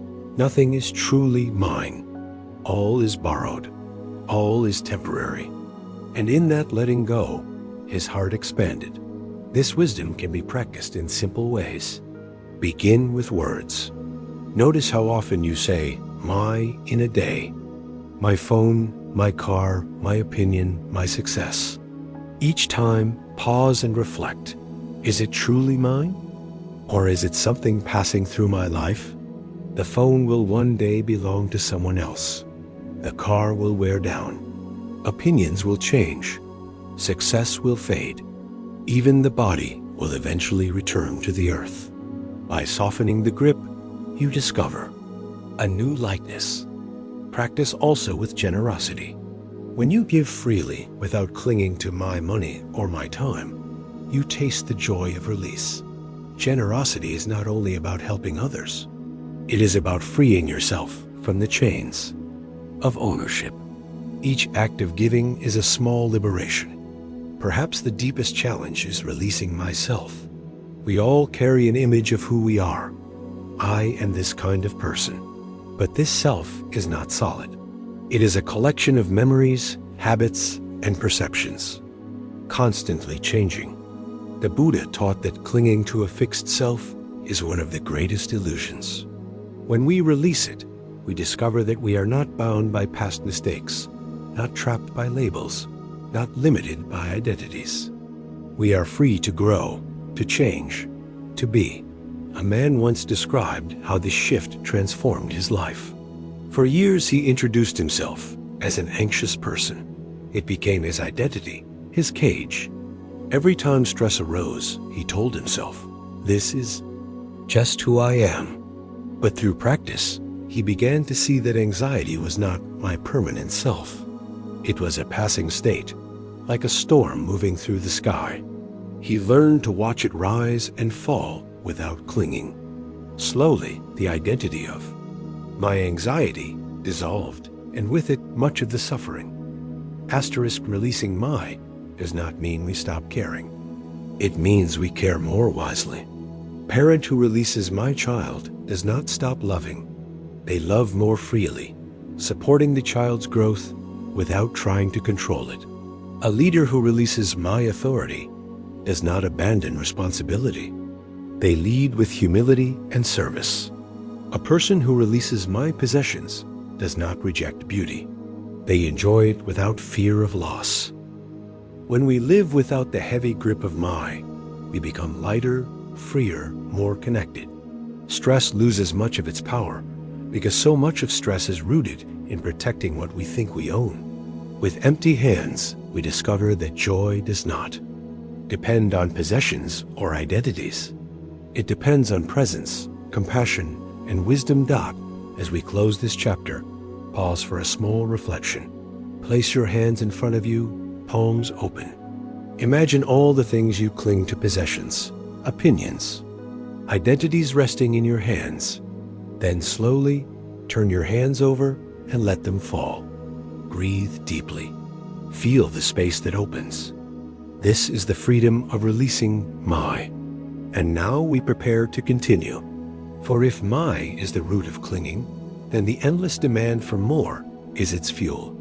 Our culture teaches us to always strive, always improve, always be better.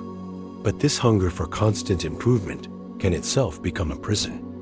In the next chapter, we will explore how the chase for better often robs us of peace, and how true growth arises not from striving, but from stillness. We live in a culture obsessed with improvement. From the time we are children, we hear messages like, do better, be better, achieve more.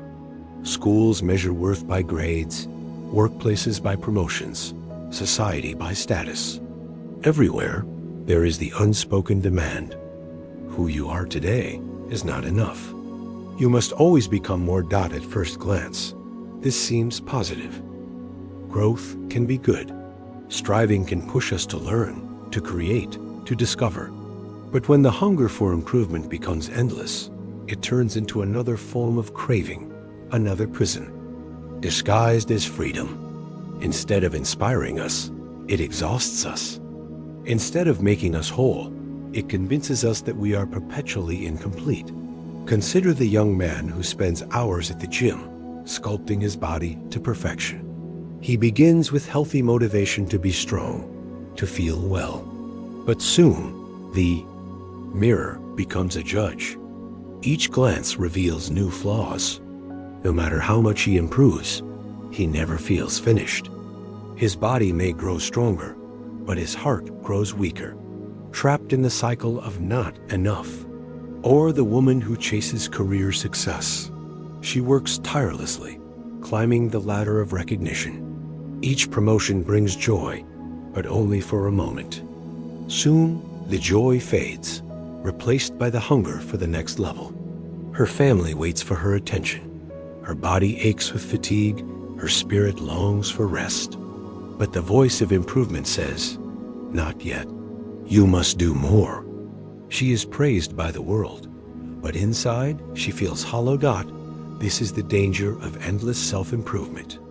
It whispers, "You will be happy when," but the when keeps moving. We reach one goal, and the finish line shifts.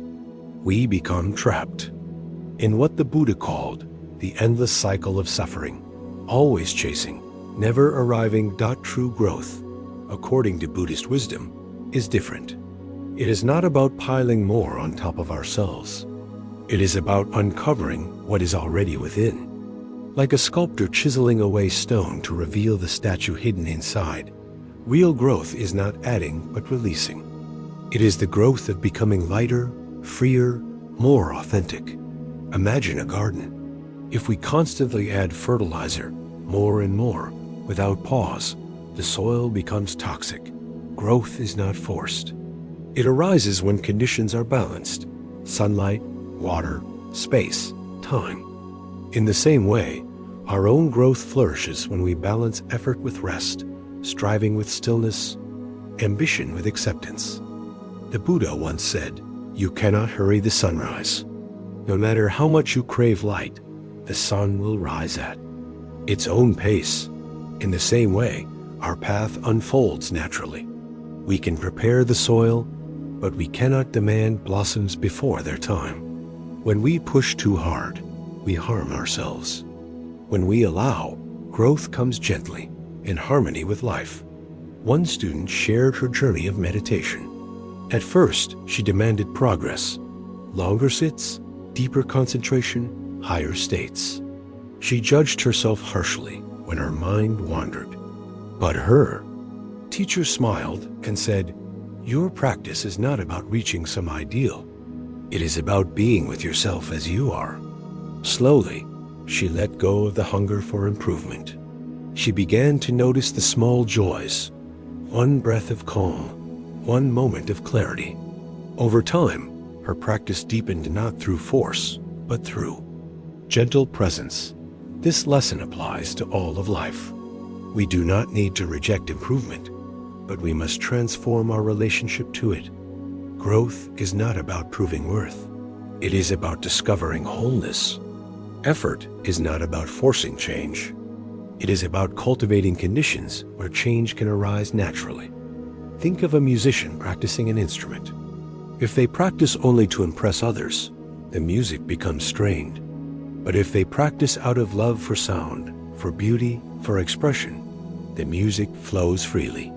The same action practice has two different roots: craving for recognition or joy in presence. One leads to stress, the other to freedom. The same is true for work, relationships, even health. If we exercise, eat well, or study out of fear of not being enough, we remain trapped. If we do the same things out of love for life, love for health, love for connection, we are free. It is not the outer action, but the inner root that matters. Buddhism offers the concept of right effort. This is not about striving endlessly. It is about balancing energy wisely. Right effort means letting go of unwholesome states, nurturing wholesome ones, and doing so with compassion, not aggression. It is like tending a fire.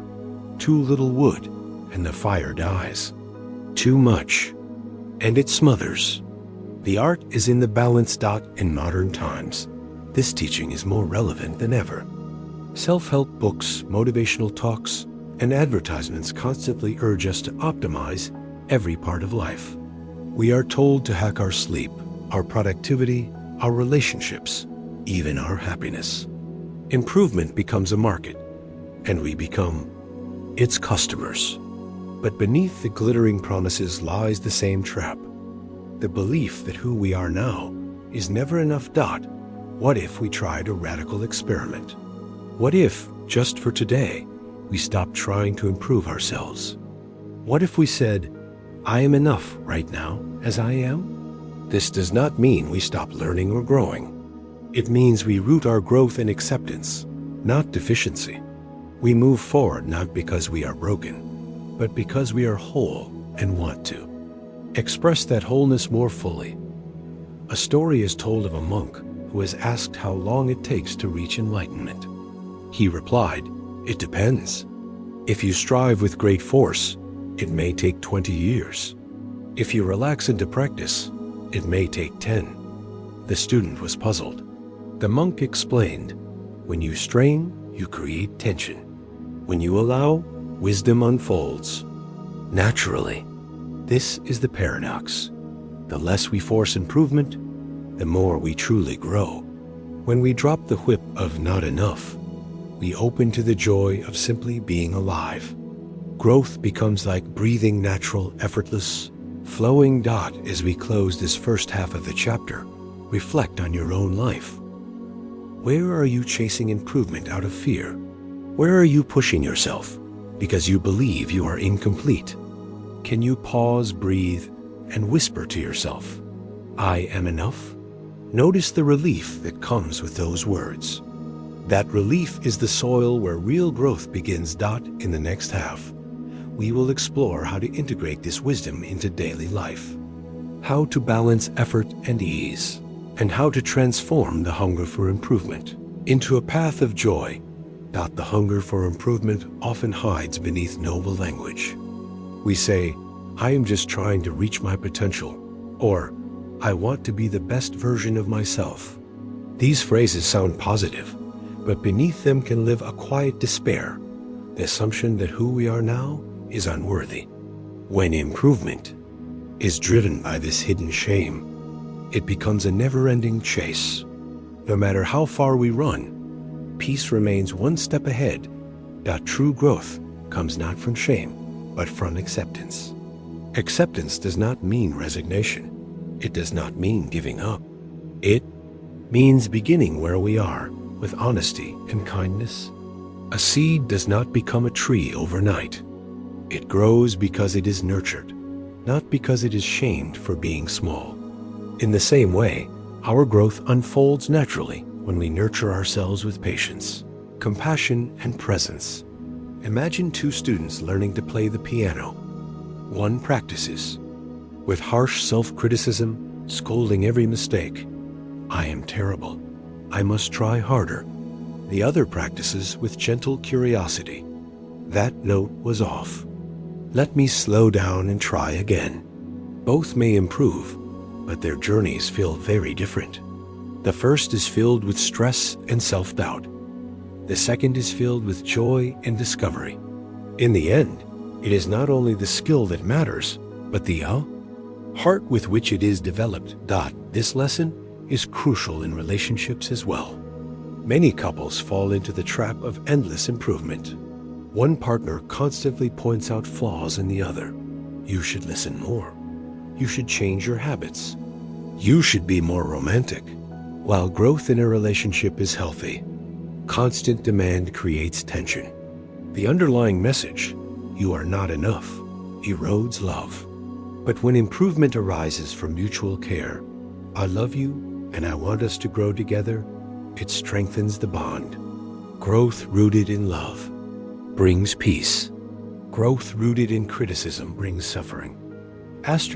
In our professional lives too, balance is essential. A worker who is constantly pressured to do more, be more, achieve more, eventually burns out. But one who is encouraged to learn at a steady pace, with support and rest, flourishes. Companies that demand endless growth often collapse under their own weight. Those that focus on sustainable balance endure. The same is true for our own lives. The Buddha's teaching of the middle way is especially relevant here. Before his awakening, he lived two extremes: indulgence in luxury and extreme self-denial. Neither brought peace. Only the middle way, the path of balance, led to freedom. In the same way, the path of growth is not about indulgent laziness nor relentless striving. It is about balance, enough effort to move forward, enough ease to rest in the present. One practice to support this balance is mindful effort. Before beginning any task, pause and ask, am I doing this from fear or from love? From a sense of deficiency or from a sense of possibility? If fear drives you, pause, breathe, reconnect to love. This simple check can transform the way. You work, study, and live. Another practice is joyful pause. Several times a day, stop what you are doing and notice something simple. The warmth of the sun, the sound of a bird, the rise and fall of your breath. These pauses remind you that life is not a race to be finished, but a gift to be experienced. Improvement has its place, but joy is here now. There is a story of a farmer who is always rushing. He wanted his crops to grow faster, so he tugged at the young shoots to stretch them upward. The next day, he returned to find them wilted. His effort had destroyed what patience would have nurtured. Growth cannot be forced. It unfolds with time, care, and trust. That we too must learn this patience. When we meditate, the mind will wander. When we work, mistakes will happen. When we love, misunderstandings will arise. None of these are failures. They are part of the natural unfolding. Improvement is not a straight line, but a winding path. Each step, even the stumbles, brings wisdom. As we soften the hunger for improvement, a surprising thing happens. Joy returns. We discover that life is not a ladder to climb, but a song to sing. We realize that growth does not mean becoming someone else, but becoming more fully ourselves. We see that peace is not at the finish line, but woven into every step. So reflect now. Where in your life are you pushing too hard? Where are you telling yourself, I will be happy when? Can you release that pressure, even slightly? Can you whisper to yourself, I am enough right now? That whisper is not complacency. It is the ground of true transformation. As this chapter ends, remember, the chase for improvement often hides the very peace we are seeking. By embracing balance, by rooting effort in love, by resting in the present, we discover a deeper growth, one that does not exhaust but sustains, one that does not demand but invites, one that does not enslave but frees. And now we turn to the next challenge of modern life, anxiety. If craving whispers more and anger shouts different, anxiety hums constantly. What if? It pulls us into imagined futures, robbing us of peace in the present. In the next chapter, we will explore how anxiety shapes our lives and how the teachings of mindfulness and compassion can bring calm to even the stormiest minds. Anxiety is the background hum of modern life. Even when we are not in immediate danger, a low current of unease runs through our days. It is the voice that whispers, what if things go wrong? What if I fail? What if tomorrow brings disaster? Unlike fear, which arises in response to a clear threat, anxiety thrives in uncertainty. It invents dangers, imagines catastrophes, and pulls us into futures that do not yet exist. Think of lying awake at night, replaying the day and anticipating tomorrow. The body is safe in bed, yet the mind races. Bills to pay, deadlines to meet, conversations to navigate. The heart pounds as though danger were in the room, though nothing is happening in that moment. This is anxiety, fear without an object, suffering without an event. The Buddha described the mind as a restless monkey, swinging from branch to branch, never still. Anxiety is the monkey's favorite game, leaping into the future, dragging us with it. And because the future is endless, anxiety never runs out of branches to grasp. Modern society fuels this restlessness. News outlets amplify threats from every corner of the world. Social media compares our lives with curated images of others. Workplaces demand constant availability, tethering us to phones and emails. The nervous system, evolved to handle occasional danger, now lives in a state of near constant alert. Small wonder that so many feel exhausted, sleepless, and on edge. But the deeper truth is this: anxiety is not the enemy. It is a signal. It shows us where we cling to control, where we fear uncertainty, where we resist impermanence. If we listen with wisdom, anxiety can point us to very lessons we most need to learn. There is a story of a woman who feared flying. Each time she boarded a plane, her chest tightened, her hands sweated, her mind raced with images of disaster. She avoided travel whenever possible. One day, she met a meditation teacher who invited her to sit with her fear instead of running from it. On her next flight, she closed her eyes, breathed slowly, and whispered, "This is fear. Fear feels like this." She stopped fighting it and simply observed.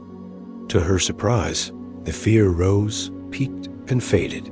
The plane landed safely, as most do.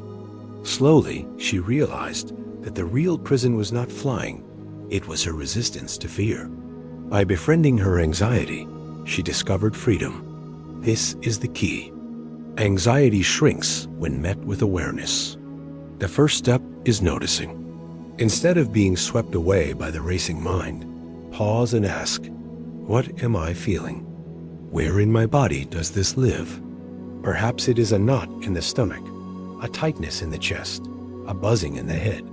Naming and locating the anxiety grounds it in the present moment. What was once an endless storm becomes a passing weather pattern. The second step is compassion.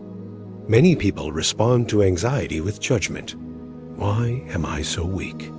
Why can't I handle this? This only adds a second layer of suffering. Instead, place a hand on your heart and whisper, "It's okay to feel this. May I be kind to myself." In this moment, anxiety is not a personal failure. It is a human experience. Meeting it with compassion transforms it from an enemy into a teacher. The third step is letting go of control.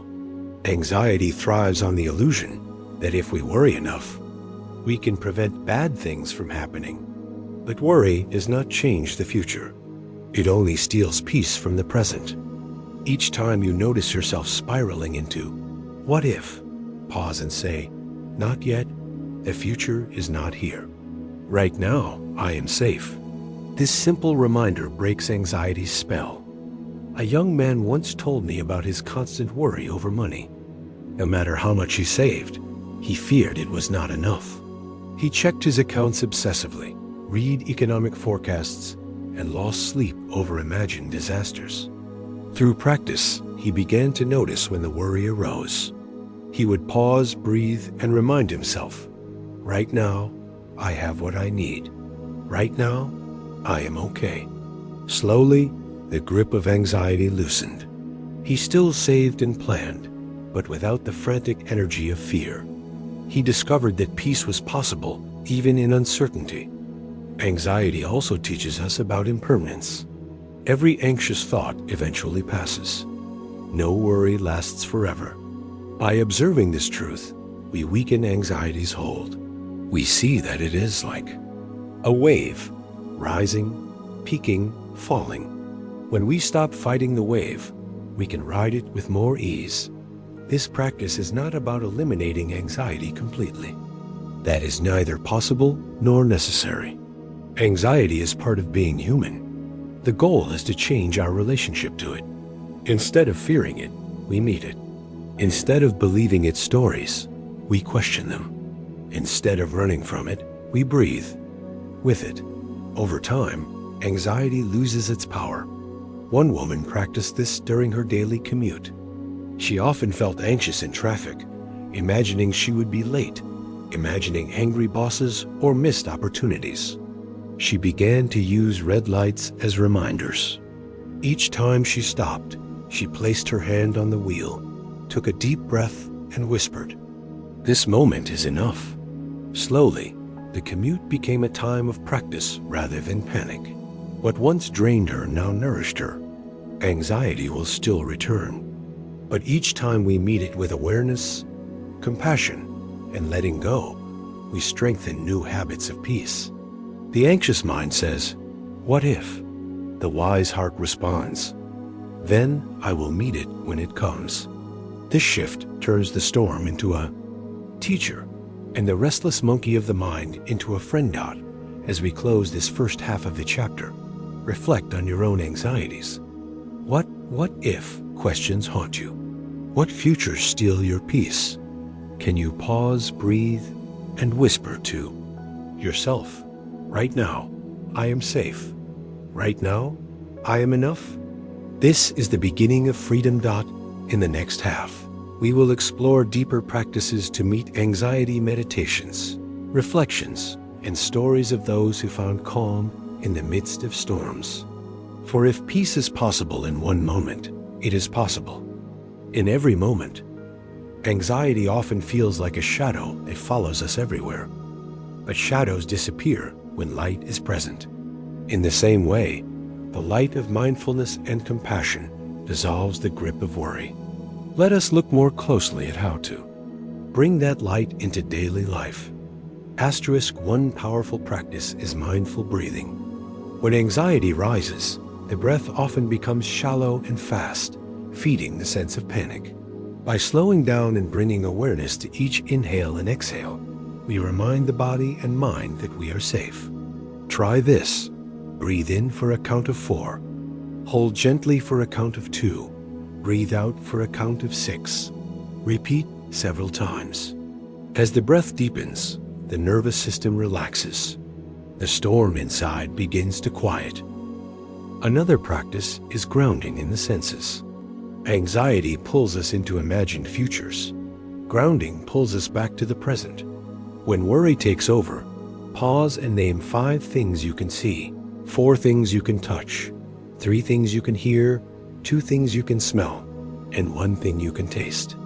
This simple exercise reminds you, I am here now. The future has not arrived. In this moment, I am safe. Meditation offers even deeper healing. Sit quietly and imagine your anxiety as a guest knocking at the door. Instead of slamming the door, shut or letting the guest take over the house, invite them in politely. Offer them a seat. Watch them carefully. You may notice that the guest shifts form, sometimes appearing as tension in the chest, sometimes as racing thoughts, sometimes as a restless urge to move. By observing without judgment, you realize this guest is not as powerful as it seemed. It comes, it stays for a while, it leaves. There is a story of a monk who suffered from recurring panic attacks. Each time his heart raced, his breath quickened, and fear consumed him. At first, he fought the panic, trying to suppress it with force. But the more he resisted, the stronger it grew. His teacher advised him, when the panic comes, bow to it. Say, welcome, old friend, sit with me. The monk tried this. At first, it felt strange, even foolish. But gradually, the panic softened. By bowing to his fear instead of resisting, he discovered that panic was not an enemy, but a passing wave. The attacks became less frequent, and his peace grew stronger. Compassion is essential in this process. Many of us treat our anxiety as a flaw, something to hide or hate. But anxiety often arises because we care deeply about our families, our work, our lives. Instead of shaming it, we can thank it. Thank you, anxiety, for trying to protect me. But I am safe right now. This shift transforms anxiety from a tormentor into a misunderstood ally. Community also helps. Anxiety isolates us, convincing us that we are alone in our struggles. But when we share openly, we discover how universal it is. Countless people wrestle with worry, doubt, and unease. By speaking honestly with friends, joining support groups, or practicing in community, we dissolve the illusion of isolation. We remember that anxiety is not a personal defect, but a shared human experience. Modern research confirms what ancient wisdom has long taught. Practices like mindfulness, compassion, and meditation reshape the brain. They calm the amygdala, strengthen the prefrontal cortex, and create resilience. But beyond science, They offer something more important: hope. They remind us that anxiety does not define us. It is not permanent. It is not stronger than awareness. One woman who suffered from lifelong anxiety described her turning point. She had always imagined anxiety as a storm that would sweep her away. Through practice, she began to picture it instead as a small child, frightened, trembling, in need of comfort. Each time anxiety rose, she imagined holding that child in her arms, whispering, "It's okay, I'm here." Over time, her relationship to anxiety changed completely. What was once terror became tenderness. Fear dissolved in the presence of love. This is the essence of the practice: to replace resistance with acceptance, judgment with compassion, fear with love. Anxiety may still visit, but it no longer rules. It becomes a teacher, reminding us to return to the present, to breathe, to soften dot as we close this chapter. Take a few moments for a simple meditation. Sit comfortably. Place one hand on your heart and one on your belly. Breathe deeply. As you inhale, say silently, breathing in, "I know I'm safe in this moment." As you exhale, say, breathing out, "I release what I cannot control." Repeat several times. Feel the body soften, the mind settle. Notice that peace is not far away. It is here, waiting in the stillness of your breath. Anxiety may always be part of life, but it does not have to dominate it. By meeting it with awareness, compassion, and acceptance, we transform it from a shadow into a guide. The restless monkey of the mind can learn to rest on the branch of the present, no longer leaping wildly into imagined futures. And now we step into the next teaching. If anxiety pulls us into the future, regret pulls us into the past. Many people live chained to memories, mistakes, and losses, unable to forgive themselves or others. In the next chapter, we will explore the weight of regret and how the practice of forgiveness can unlock a freedom deeper than we ever imagined. If anxiety drags us into the future, regret anchors us in the past. Together, they steal the present. Regret whispers, "If only things had been different. If only I had chosen another path. If only I had not made that mistake." These words echo endlessly, chaining us to what cannot be changed. Consider the man who thinks daily about the career he did not pursue. In college, he dreamed of becoming a musician, but he chose a safer path. Now, decades later, he sits in an office and wonders, what if? The music still calls to him, but he feels it is too late. Each thought brings heaviness, not because he cannot create music now, but because he clings to the image of a past that cannot return. Or the woman who replays an argument with her sister, wishing she had spoken differently. Though the fight happened years ago, the regret still burns.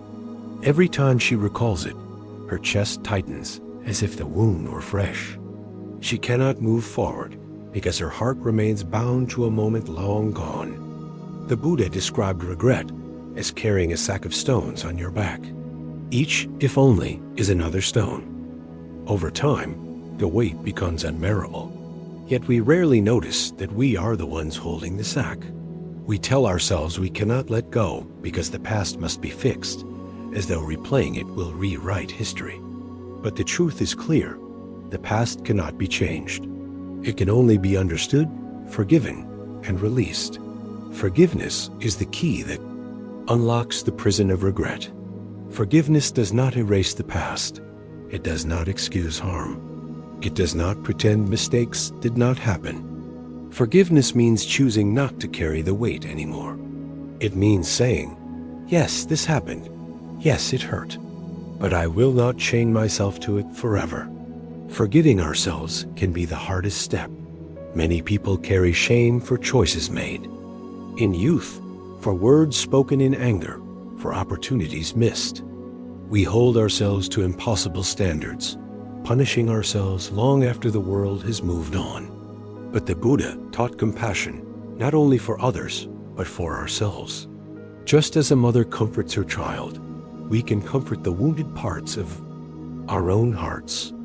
A young man once confessed to a teacher that he could not forgive himself for failing his parents' expectations. He had dropped out of school and years later still felt worthless. The teacher asked him, "If your friend made the same mistake, would you hold it against him forever?" The young man shook his head. "No, I would encourage him to try again." The teacher smiled. "Then why treat yourself with less compassion than a friend?" Slowly, the young man began to practice self-forgiveness, seeing that his worth was not defined by one choice. Forgiving others can also feel impossible. When we have been hurt, anger and resentment take root. We replay the injury, as though holding it tightly will somehow protect us. But resentment is like drinking poison and expecting the other person to suffer. The poison harms only us. Forgiveness is not a gift we give the offender. It is a gift we give ourselves. It is the release of poison, the opening of space for peace. There is a story of two monks who encountered a woman struggling to cross a river. One monk carried her across, though their vows forbade touching women. Hours later, the other monk scolded him. "How could you break your vow?" The first monk replied, "I set her down hours ago. Why are you still carrying her?" In the same way, forgiveness means setting down what we no longer need to carry. Asterisk regret also arises from loss. We grieve not only loved ones who pass, but also opportunities, relationships, dreams. Grief is natural, but when it hardens into regret, I should have done more. I should have been there. I should have said the right words. It becomes suffering. In these moments, forgiveness means acknowledging our humanity. None of us act perfectly. None of us escape loss. By forgiving ourselves for being human, we allow healing to begin. Practical steps can help us walk this path. One is reflection. When regret arises, ask, "What can I learn from this?" Mistakes become teachers when we listen. Instead of chaining ourselves to guilt, we transform regret into wisdom. Another step is ritual. Writing a letter of forgiveness, whether to yourself or another, can be a powerful release. You do not need to send it. The act of writing, of speaking the words aloud, begins to dissolve the chains.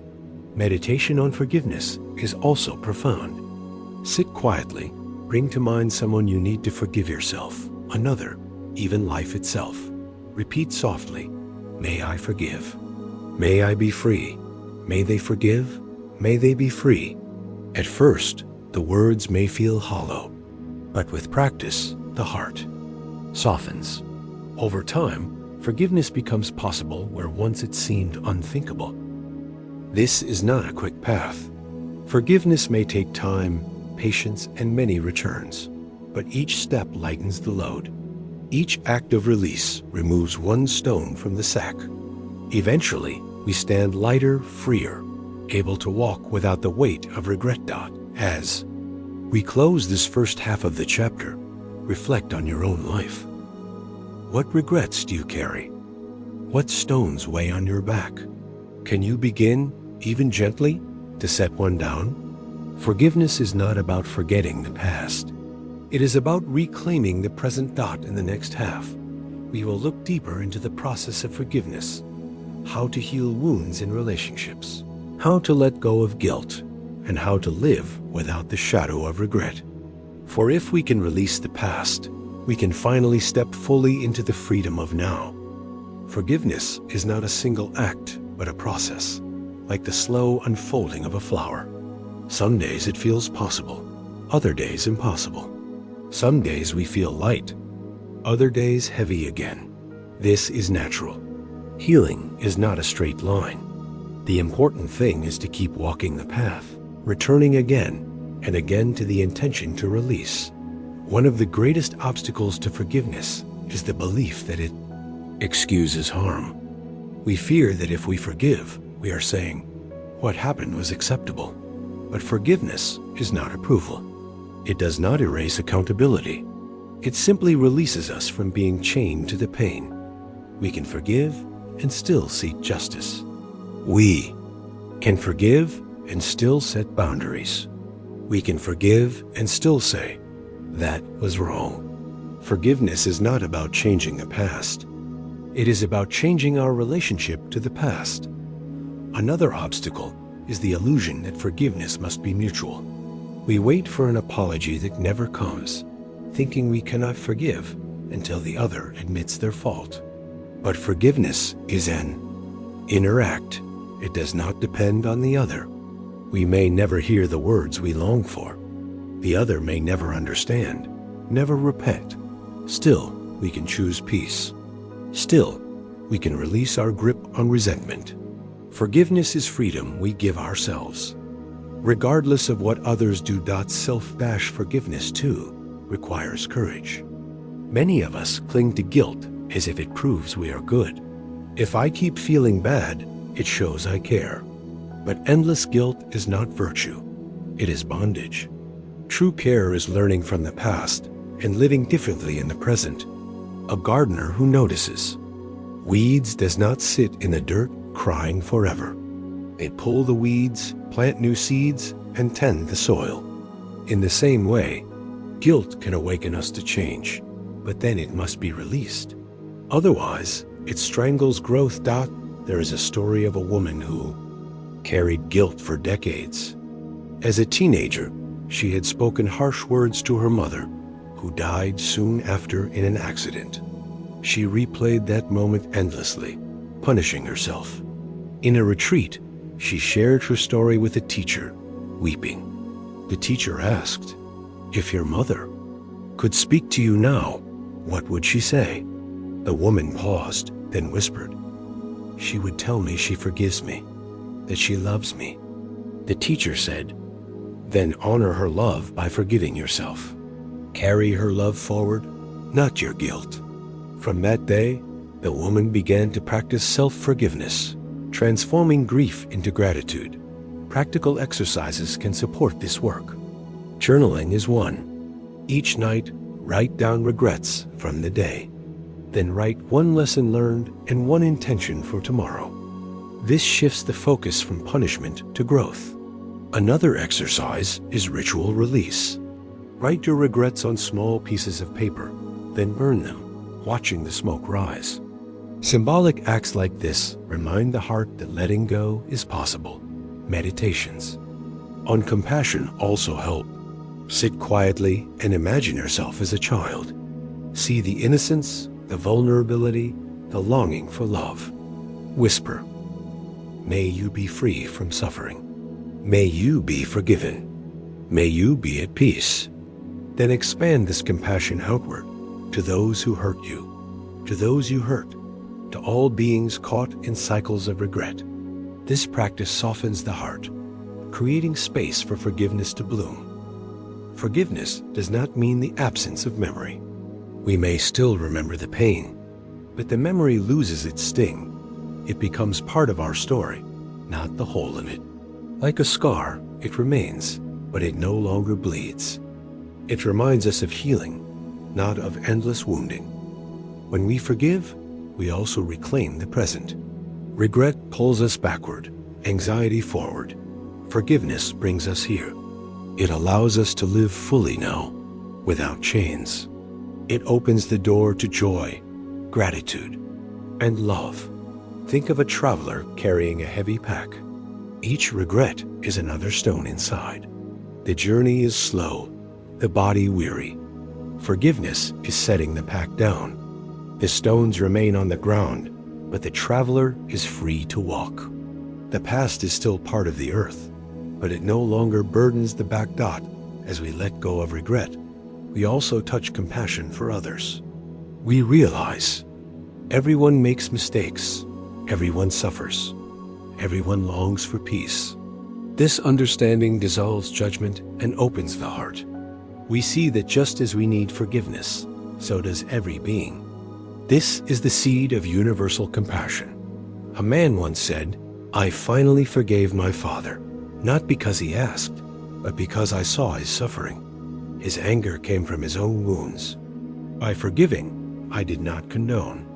I understood. This shift from resentment to understanding transforms relationships. It heals not only us, but the generations that follow. Forgiveness is not always quick. Some wounds take years to soften. Some regrets resurface again and again. But each small act of release matters. Each time we choose compassion over resentment, understanding over judgment, love over hate, we lighten the load.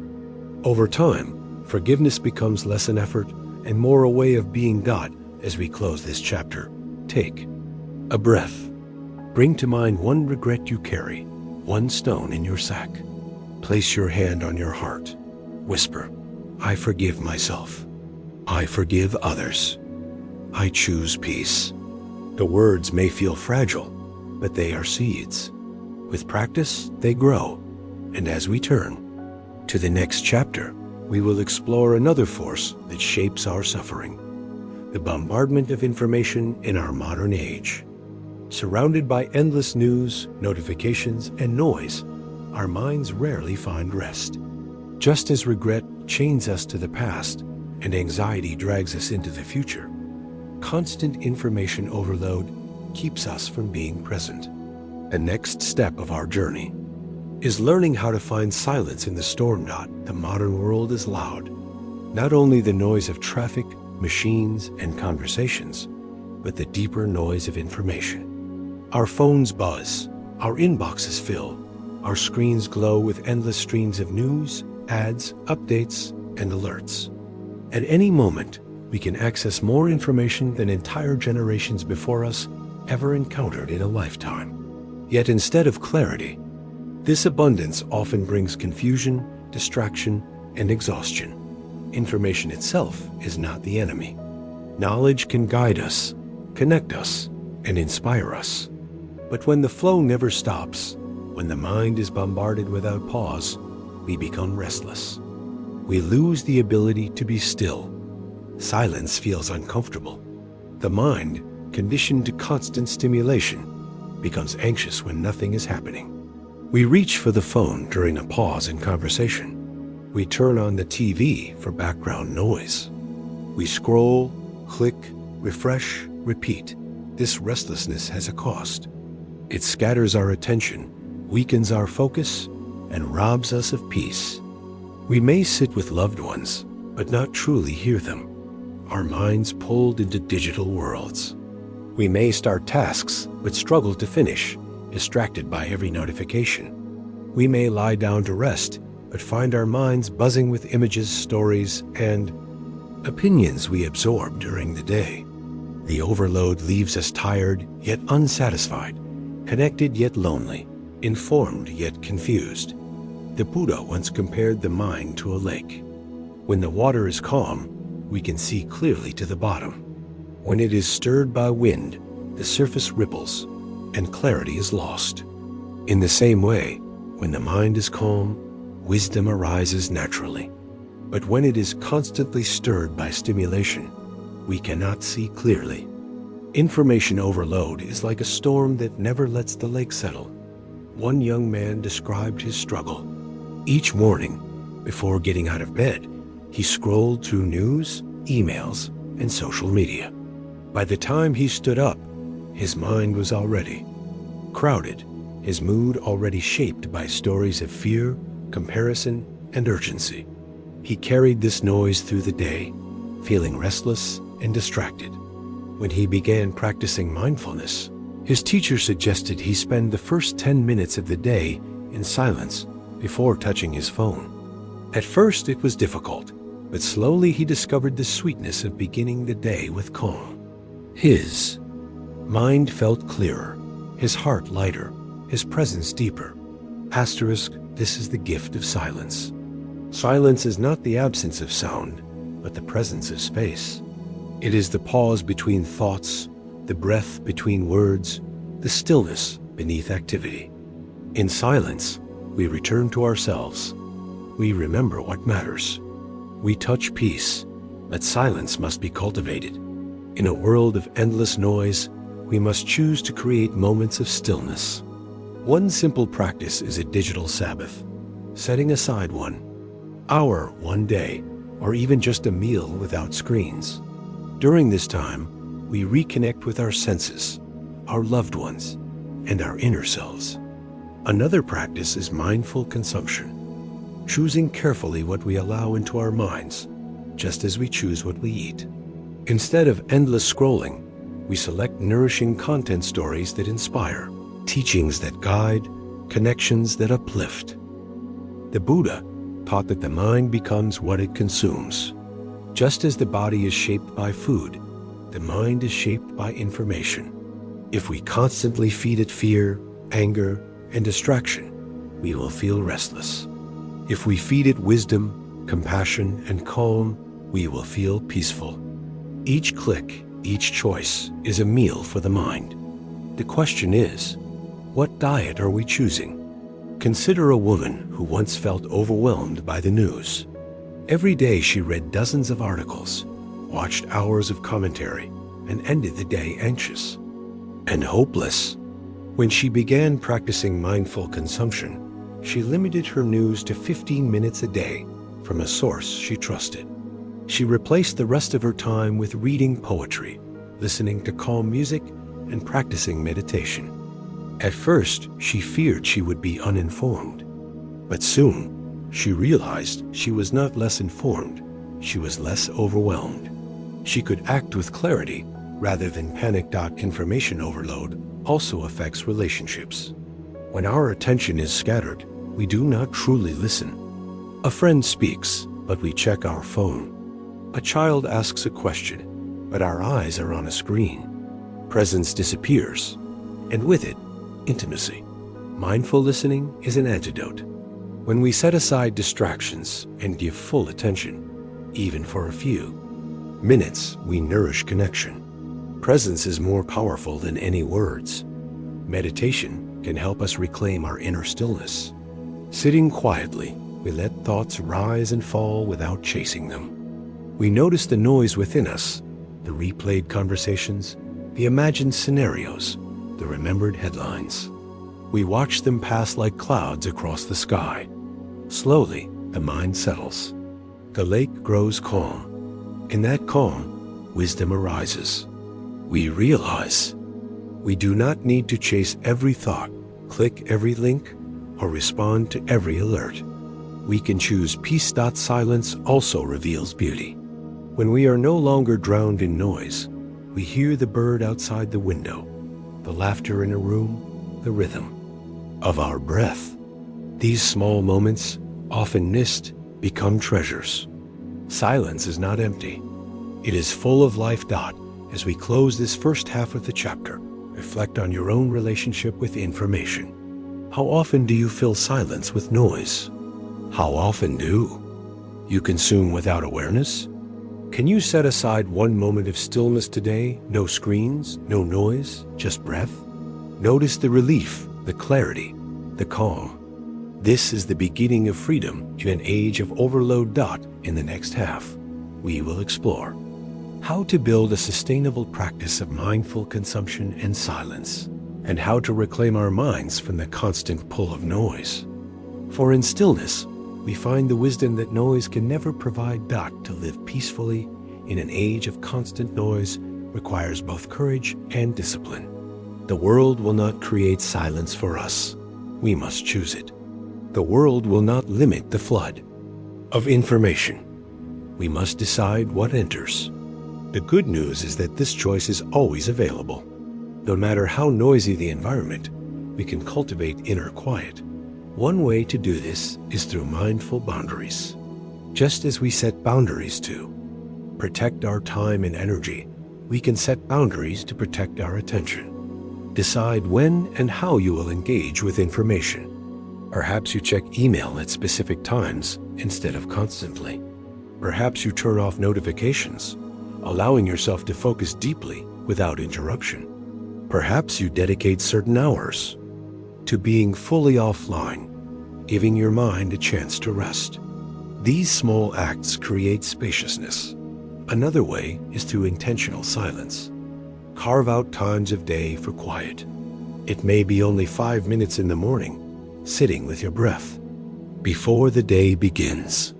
It may be a short walk without your phone, listening only to the wind and the footsteps.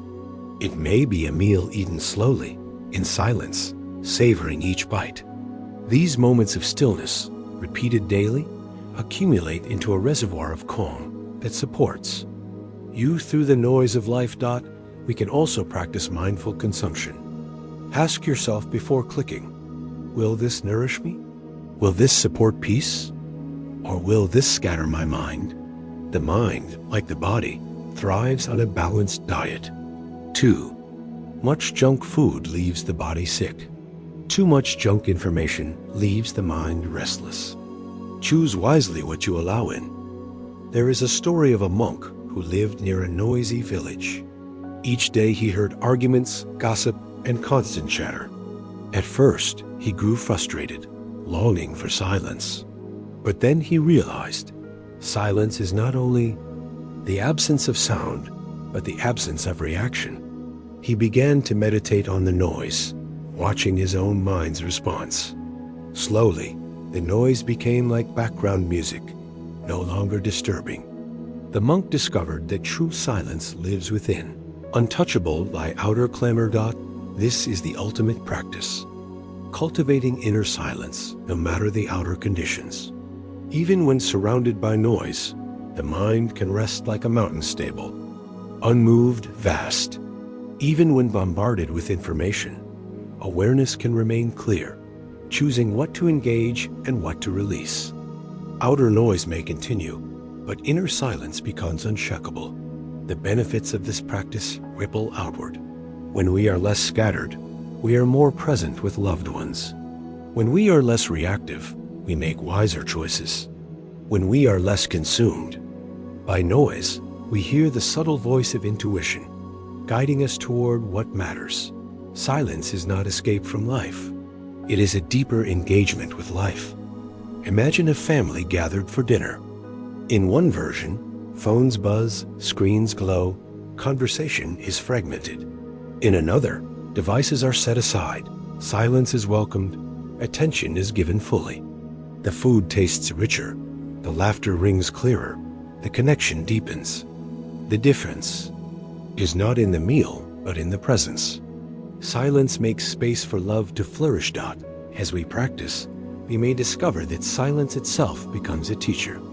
In silence, we hear truths that words cannot capture. In silence, we feel the pulse of life within us. In silence, we realize that peace was never outside to be found. It was always inside, waiting to be uncovered. As this chapter closes, take a moment for practice. Turn off all devices. Sit quietly. Breathe. Notice the thoughts that arise, the urge to reach for distraction. Smile gently at the restlessness. Stay. Feel the stillness grow. This silence is not empty. It is full of peace, full of clarity, full of life, that we have now journeyed through the many struggles of modern existence. Stress, craving, anger, ignorance, attachment, the hunger for improvement, anxiety, regret, and overload. At each step, Buddhist wisdom has offered not escape but freedom, not denial but clarity, not dogma but compassion. Each challenge was met with a teaching, each pain with a path. And so we prepare for the final words, the conclusion. Here we will gather the threads, remind ourselves of the journey, and step forward with hope. For the end of this script is not the end of practice. It is the beginning of living more freely, with open hands, open hearts, and open minds.